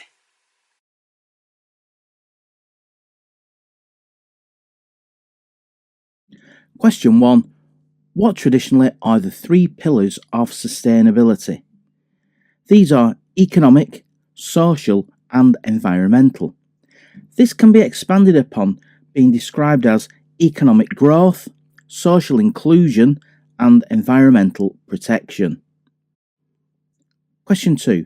What was the Brundtland Report and how did it define sustainable development? In 1987, the World Commission on Environment and Development published a report called Our Common Future. This document came known as the Brundtland Report, after the Commission's chair, Gro Harlem Brundtland. It developed guiding principles for sustainable development as it's generally understood today. It actually called for a strategy that united development and the environment. That's now described by the common term sustainable development. And sustainable development from this was defined as sustainable development is development that meets the needs of the present without compromising the ability of future generations to meet their own needs. Question 3a. What is MEES for non-domestic properties? So for commercial properties, if your property is not considered a domestic dwelling, your property is legally required to have an EPC, and the tenancy granted for a term certain is between 6 months and 99 years, and your property has an EPC rating of F or G, you must take appropriate steps to comply with the requirements of the Minimum Energy Efficiency Standards, MEES regulations, and you must raise the EPC of this property to at least an EAPC rating unless you are able to register for an exemption. And question 3b for dwellings and domestic property. For a domestic dwelling, if your property is let on one of the following types of domestic tenancy: an assured tenancy, a regulated tenancy, or a domestic agricultural tenancy, and your property is legally required to have an EPC. As a landlord, if the property you let has been marketed for sale or let and modified in the last 10 years, it'll probably be required to have an EPC. Also, if your property has an EPC rating of F or G, you must take appropriate steps to comply with the requirements of the MEES regulations. Since April 2020, landlords can no longer continue to let properties covered by the MEES regulations if they've got an EPC rating below E, unless they've got a valid exemption in place. Question 4. What is BREEAM? It's the Building Research Establishment, BRE, their third-party certification for the built environment. And since its launch in 1990, BREEAM has helped improve asset performance at every stage, from design through construction, through use and then refurbishment. And there's millions of buildings around the world register to BREEAM in order to achieve their environmental, social governance, ESG, health and net zero goals. And there's various schemes under BREEAM such as BREEAM New Construction, BREEAM In Use, BREEAM Communities, BREEAM Refurbishment and Fit Out, and BREEAM USA. Question 5. Give the name of the RICS standard that assessors can use to estimate the amount of carbon emitted throughout the life cycle of a constructed asset. It's the RICS Whole Life Carbon Assessment Standard. This current edition in place now builds upon the past Whole Life Carbon Assessment Standard, and it's been extended to cover all buildings and infrastructure throughout the built environment life cycle. Question 5. What are the Kyoto Protocol and the Paris Agreement? The Kyoto Protocol operationalises the United Nations Framework Convention on Climate Change, and it commits industrialised countries and economies in transition to limit and reduce greenhouse gas emissions in accordance with agreed individual targets. To actually tackle climate change and its negative impacts, world leaders at the UN Climate Change Conference, COP21, in Paris, reached an agreement in 2015, the Paris Agreement. And this agreement sets long-term goals to guide all nations to sustainably reduce global greenhouse gas emissions in order to hold global temperature increase well below 2 degrees C pre-industrial levels and try and limit it to 1.5 degrees above pre-industrial levels. The Paris Agreement is a legally binding international treaty, and there's 195 parties that have joined it. Question 7. Which part of the building regulations in the UK relate to energy efficiency? It's approved document L, Conservation of Fuel and Power. Question 8. How many UN Sustainable Development Goals are there, and what are they for? There are 17 UN Sustainable Development Goals, and they were created with the aim of peace and prosperity for people and the planet, whilst tackling climate change and working to preserve oceans and forests. Question 9. What is the difference between environmental aspects and impacts? An aspect is the cause or reason, and the impact can be an effect or result on the environment. Whilst you're watching this video, the environmental aspect is you actually watching the video, and the impact is the effect or result on the environment. So negatively, it will be consumption of energy and how that energy is generated. However, there could be a positive impact by you taking on some of the concepts of level 1 sustainability and protecting and enhancing the environment. So you can have positive or negative impacts on the environment from the task, which is the aspect. And question 10, what is the waste hierarchy? This is a technique that gives top priority to waste prevention. Waste prevention is priority number 1, then followed by reusing materials to avoid becoming waste, recycling, recovery, and finally disposal.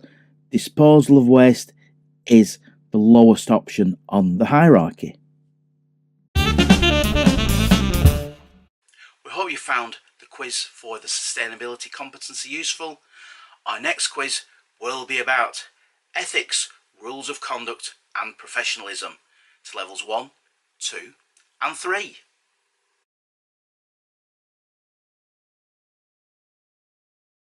Welcome to our quiz on the RICS APC Ethics, Rules of Conduct and Professionalism Competency, and it's to levels 1, 2 and 3. Level 1. How many RICS rules of conduct are there?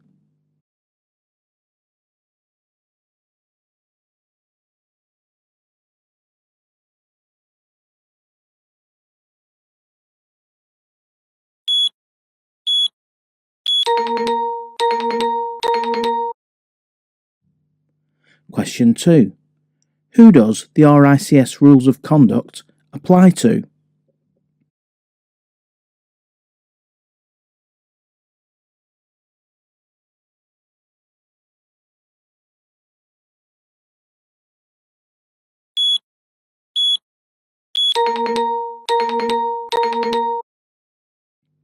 Question 3. What is the difference between the RICS bylaws updated in February 2020 and the RICS Royal Charter?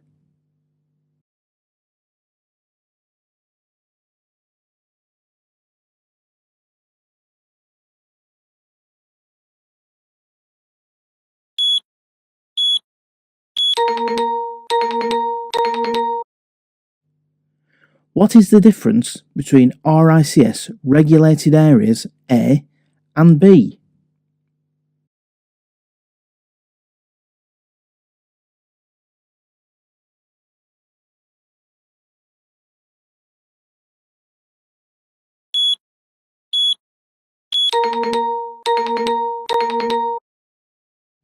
Question 5.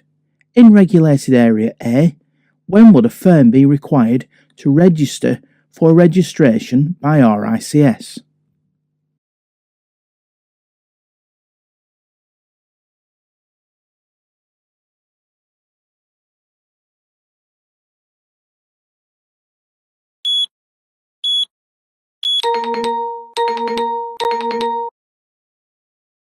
Question 6.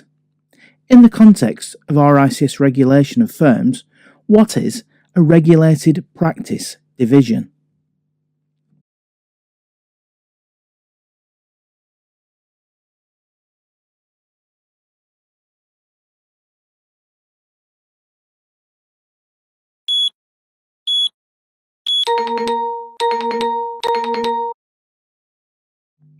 Question 7. What is the difference between RICS professional standards and practice information?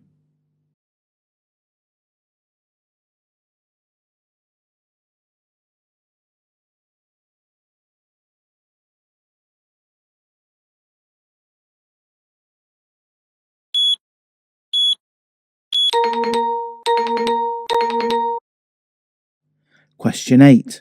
What are the minimum CPD requirements for a chartered surveyor?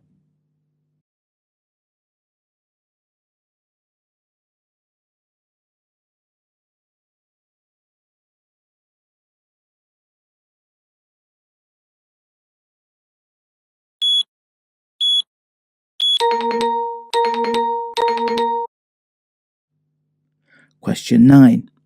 What RICS document could you refer to online to check if your CPD is formal or informal?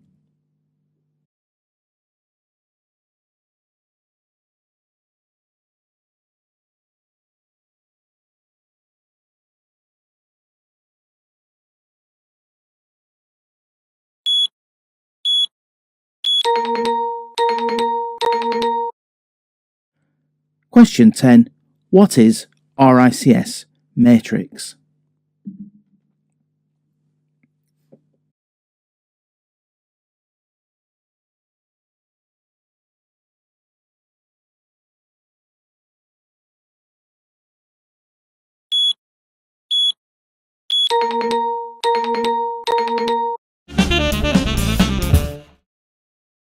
Let's review our answers for level 1. Question 1. How many RICS rules of conduct are there? There are 5. Question 2. Who does the RICS rules of conduct apply to? The rules of conduct apply to all members and firms regulated by RICS. And reference to firms in this context means firms regulated by RICS. Question 3. What is the difference between the RICS bylaws and the RICS Royal Charter? A Royal Charter is a document issued by the monarch that gives independent legal standing to an organisation. RICS is a Royal Charter body, not a limited company or charity. Our Royal Charter was originally issued by Her Majesty Queen Victoria 1881 to the Surveyors Institution. On the other hand, bylaws are internal rules and regulations on how RICS manages itself as a regulatory body. Question 4. What is the difference between RICS regulated areas A and B? Regulated Area A is the United Kingdom, which covers England, Scotland, Wales, Northern Ireland, the Isle of Man, and the Channel Islands. It does not include the Republic of Ireland, although it used to do so. Regulated Area B is the rest of the world, including the Republic of Ireland. Question 5. In Regulated Area A, when would a firm be required to register for registration by RICS? A firm has to register if the firm provides surveying services to the public, and at least 50% of the firm's principals are RICS members. However, a firm is eligible to register for regulation if that firm also provides surveying services to the public, and at least 25% of the firm's principals are RICS members. However, if you're below the 25% threshold, this application can be approved by the head of regulation. Question 6. In the context of RICS regulation of firms, what is a regulated practice division? This is when a division or department of a firm, which has a degree of management autonomy, provides surveying services to the public and, with the permission by the firm, registers for registration as a firm by RICS in its own capacity instead of registering the entire firm. An example of this would be an estates department in a local authority, if they're providing surveying services to the public, can apply to become regulated by RICS as a regulated practice division, so the estates department would be regulated, but the wider local authority would not. What is the difference between RICS professional standards and practice information? Professional standards set requirements or expectations for RICS members and regulated firms about how they provide services or the outcomes of their actions, and these can include mandatory requirements. And in these documents, mandatory requirements use the word must and must be complied with. However, in professional standards, there's also recommended best practice, and this uses the word should. RICS practice information is information to support the practice, knowledge and performance of RICS members and regulated firms and demand for professional services. However, this information is not mandatory and does not set requirements for RICS members or make explicit recommendations on how they should act. Question 8. What are the minimum CPD requirements for a chartered surveyor? All members must undertake a minimum of 20 hours CPD each calendar year. Of this 20 hours, at least 10 must be formal, and the remainder can be informal. Question 9. What RICS document could you refer to online to check if your CPD is formal or informal? And this is the RICS CPD decision tree. And question 10. What is RICS Matrix? RICS Matrix is RICS's early career community, and it's designed to support students, apprentices, trainees and those who are newly qualified up to 10 years after qualification.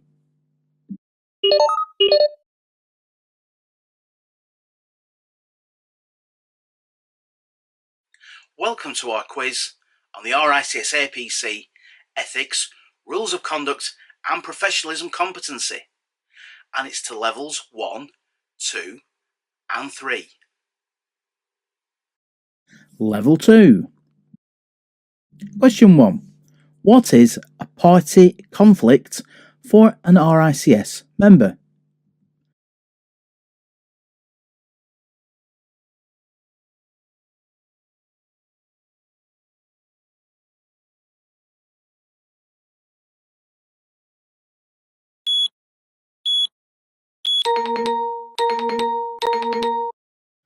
Question 2. What is an own interest conflict for an RICS member?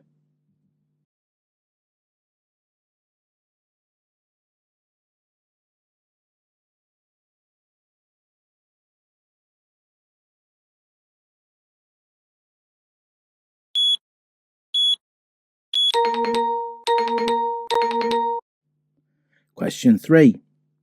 Which part of the RICS Rules of Conduct relates to your obligations to RICS?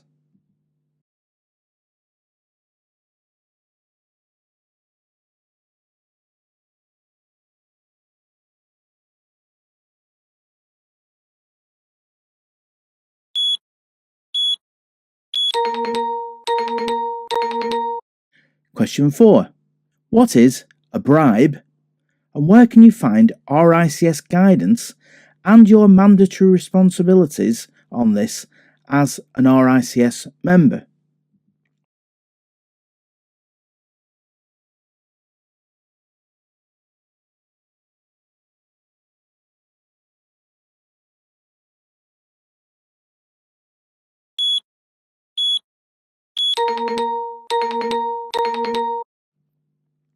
Question 5.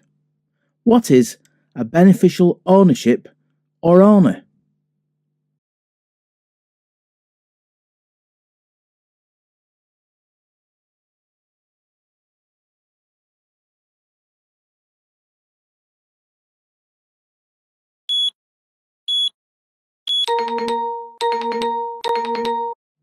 Question 6.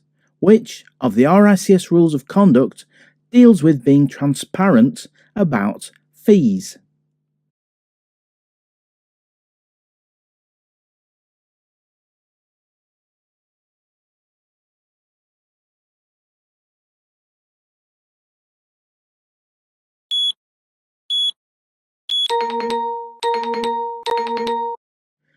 Question 7. Visiting a client, you are offered a box of chocolates as a gift. What would you do?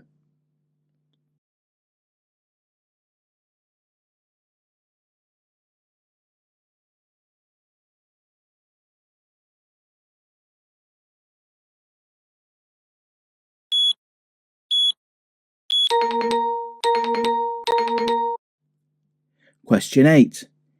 If you are offered a personal bribe by a client to include incorrect information in a report, what would you do?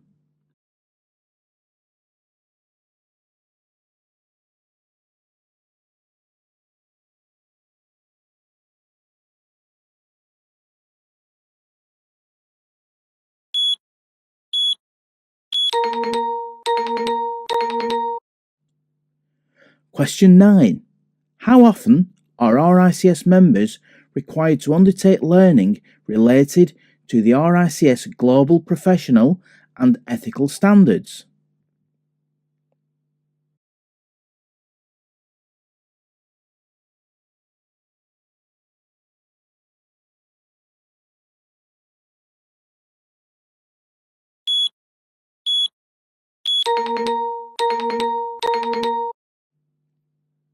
Question 10. RICS Rules of Conduct number 3 promotes sustainability.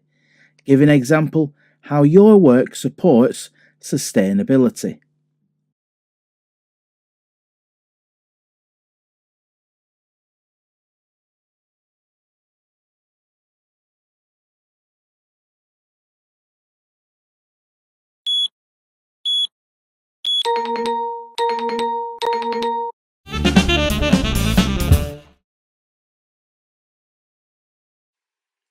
Let's review our answers for level 2.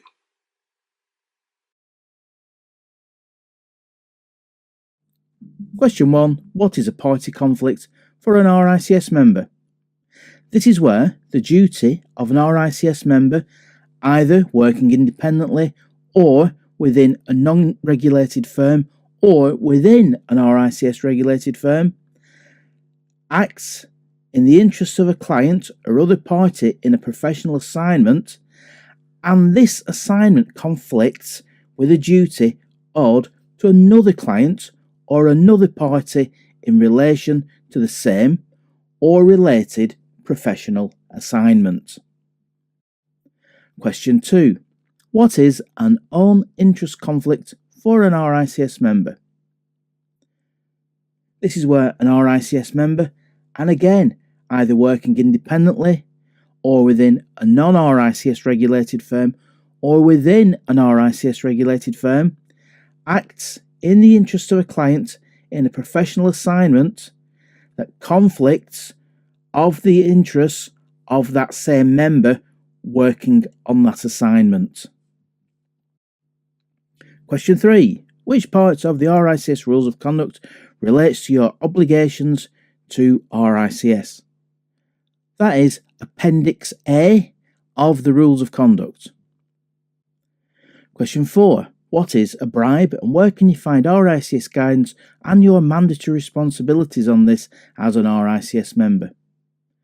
Bribery is the offer, promise, giving, demanding or acceptance of an advantage or as an inducement for an action that is illegal, unethical, or a breach of trust.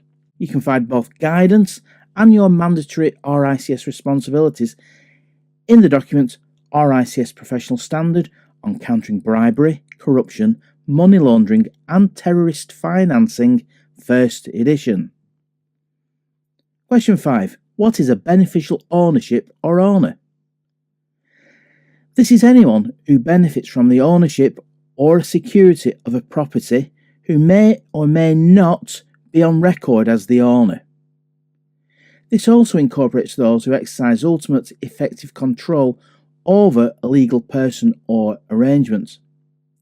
In many jurisdictions, the beneficial owner is defined as an individual who owns or controls 25% or more of the shares or profits of a legal entity. Question 6. Which of the RICS Rules of Conduct deals with being transparent about fees? This is rule number 1.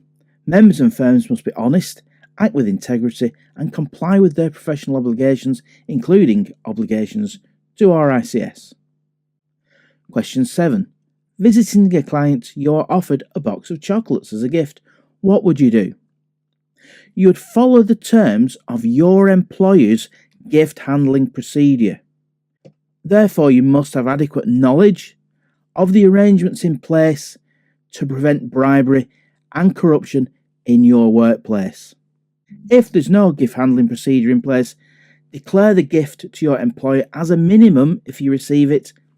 The alternative is to politely decline the gift and ask the client to enjoy it themselves. Question 8. You are offered a personal bribe by a client to include incorrect information in a report. What would you do? You'd politely decline this request and report this as soon as possible to your employer. Also, you should be reporting anti-bribery and corruption laws to the relevant authorities, such as in the UK, the National Crime Agency. Question 9. How often are RICS members required to undertake learning related to the RICS Global Professional and Ethical Standards? You must do this at least once every 3 years. And question 10. Rules of Conduct 3 promotes sustainability. Give an example how your work supports sustainability. This can be any example that minimises harm and also delivers a balance of economic, social, and environmental benefits.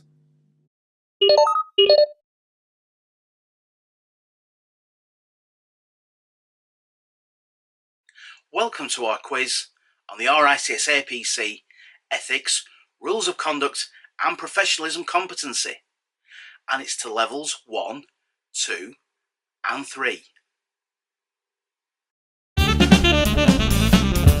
These are your level 3 questions. Question 1. If an RICS regulated firm receives a complaint, what should they do?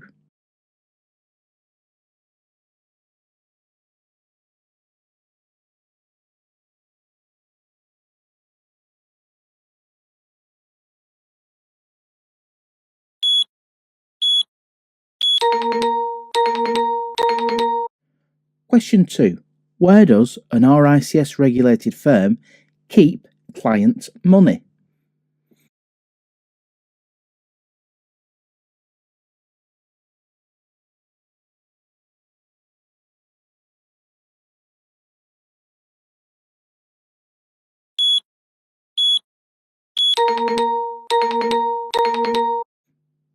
What do RICS class as a firm?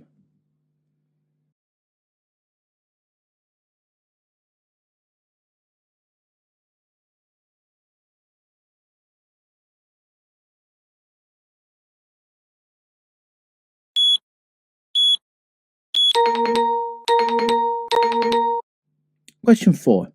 From where does an RICS regulated firm buy professional indemnity insurance from in the UK?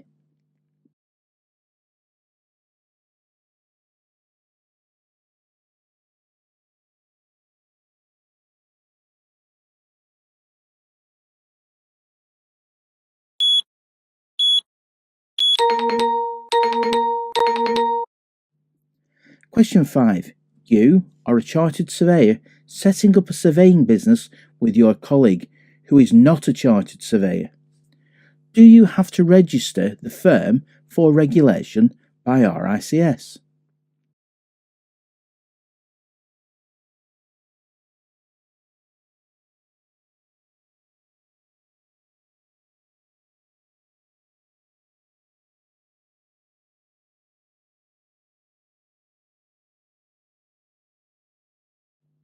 Question 6.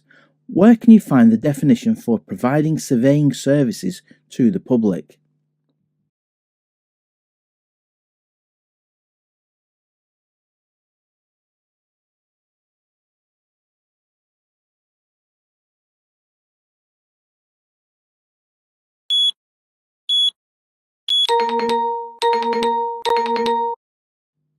Question 7. When would an RICS regulated firm use a locum?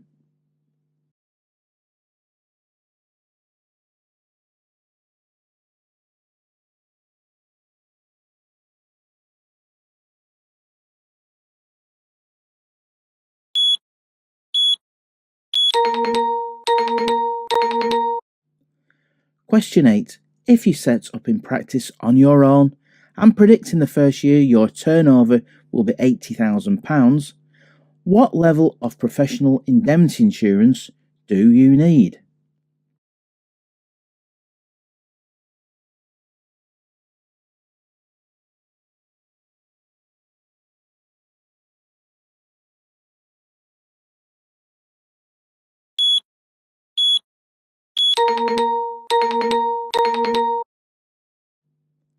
Question 9. You are a chartered surveyor in practice working for your own firm and you win the lottery. You conclude trading, deregister your firm with RICS, but what is needed in terms of your professional indemnity insurance?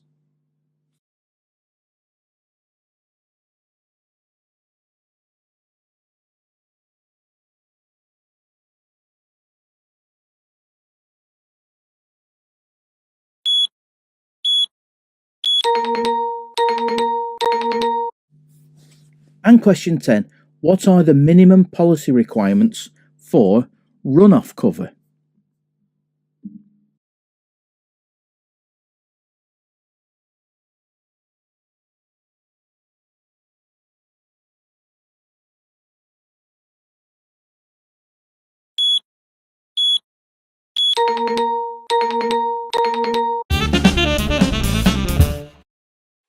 Let's review our answers for level 3.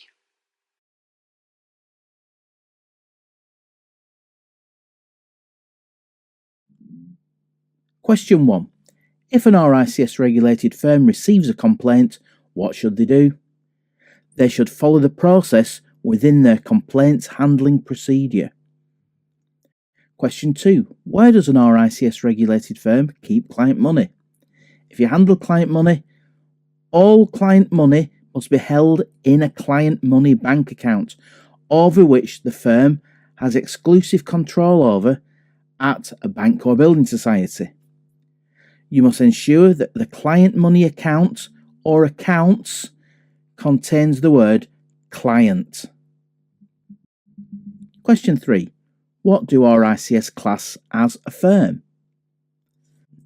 The class as a firm, a company, a limited liability partnership or other body corporate, a partnership, an unincorporated practice of a sole practitioner, a practice that's equivalent to any of these in other parts of the world, or a regulated practice division. Question 4. Where does an RICS regulated firm buy professional indemnity insurance from in the UK? You'll buy professional indemnity insurance from an insurance broker, but the actual policy has to be underwritten by insurers listed by RICS, and this list can be found on the RICS website. Question 5. You are a chartered surveyor, setting up a surveying business with your colleague who is not a chartered surveyor. Do you have to register the firm for regulation by RICS?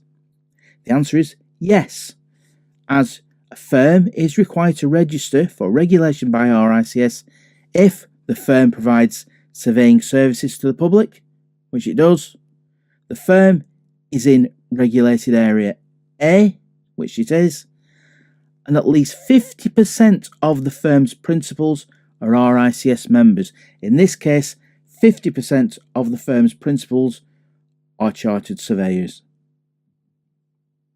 Question 6. Where can you find the definition for providing surveying services to the public? You can find this in the RICS Royal Charter. Question 7. When would an RICS regulated firm use a locum? A locum is a suitably qualified professional who can act on behalf of you if you're away from your business. Examples of this can be illness, death, a long holiday, or a sabbatical. Sometimes, in the case of a bereavement, a professional from a business support discipline can be appointed for non-client functions, such as an accountant acting as a locum purely for financial and business management matters. Question 8. You set up in practice on your own and predict in the first year your turnover will be £80,000. What level of professional indemnity insurance do you need? You will need at least £250,000 on an each and every claim basis. Question 9. You are a chartered surveyor in practice working for your own firm and you win the lottery. You conclude trading, deregister your firm with RICS. What is needed in terms of professional indemnity insurance? To ensure that firms, members and the clients are not exposed to financial detriment in the period following a firm ceasing to trade, RICS requires firms to obtain fully retroactive run-off cover. And question 10. What are the minimum policy requirements for run-off cover? This is split into two. First, for consumer claims, for doing work for members of the public, for individuals.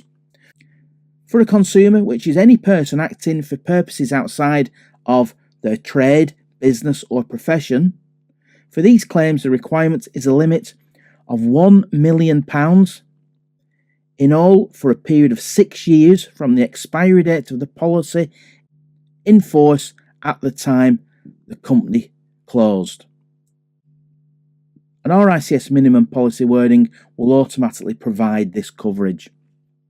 For non-consumer claims, let's say business-to-business work, the requirement is for firms to have adequate and appropriate run-off, but RICS would expect run-off to be maintained for a minimum period of 6 years from the end of the practice. And run-off for commercial activity may be arranged and paid for on an annual basis.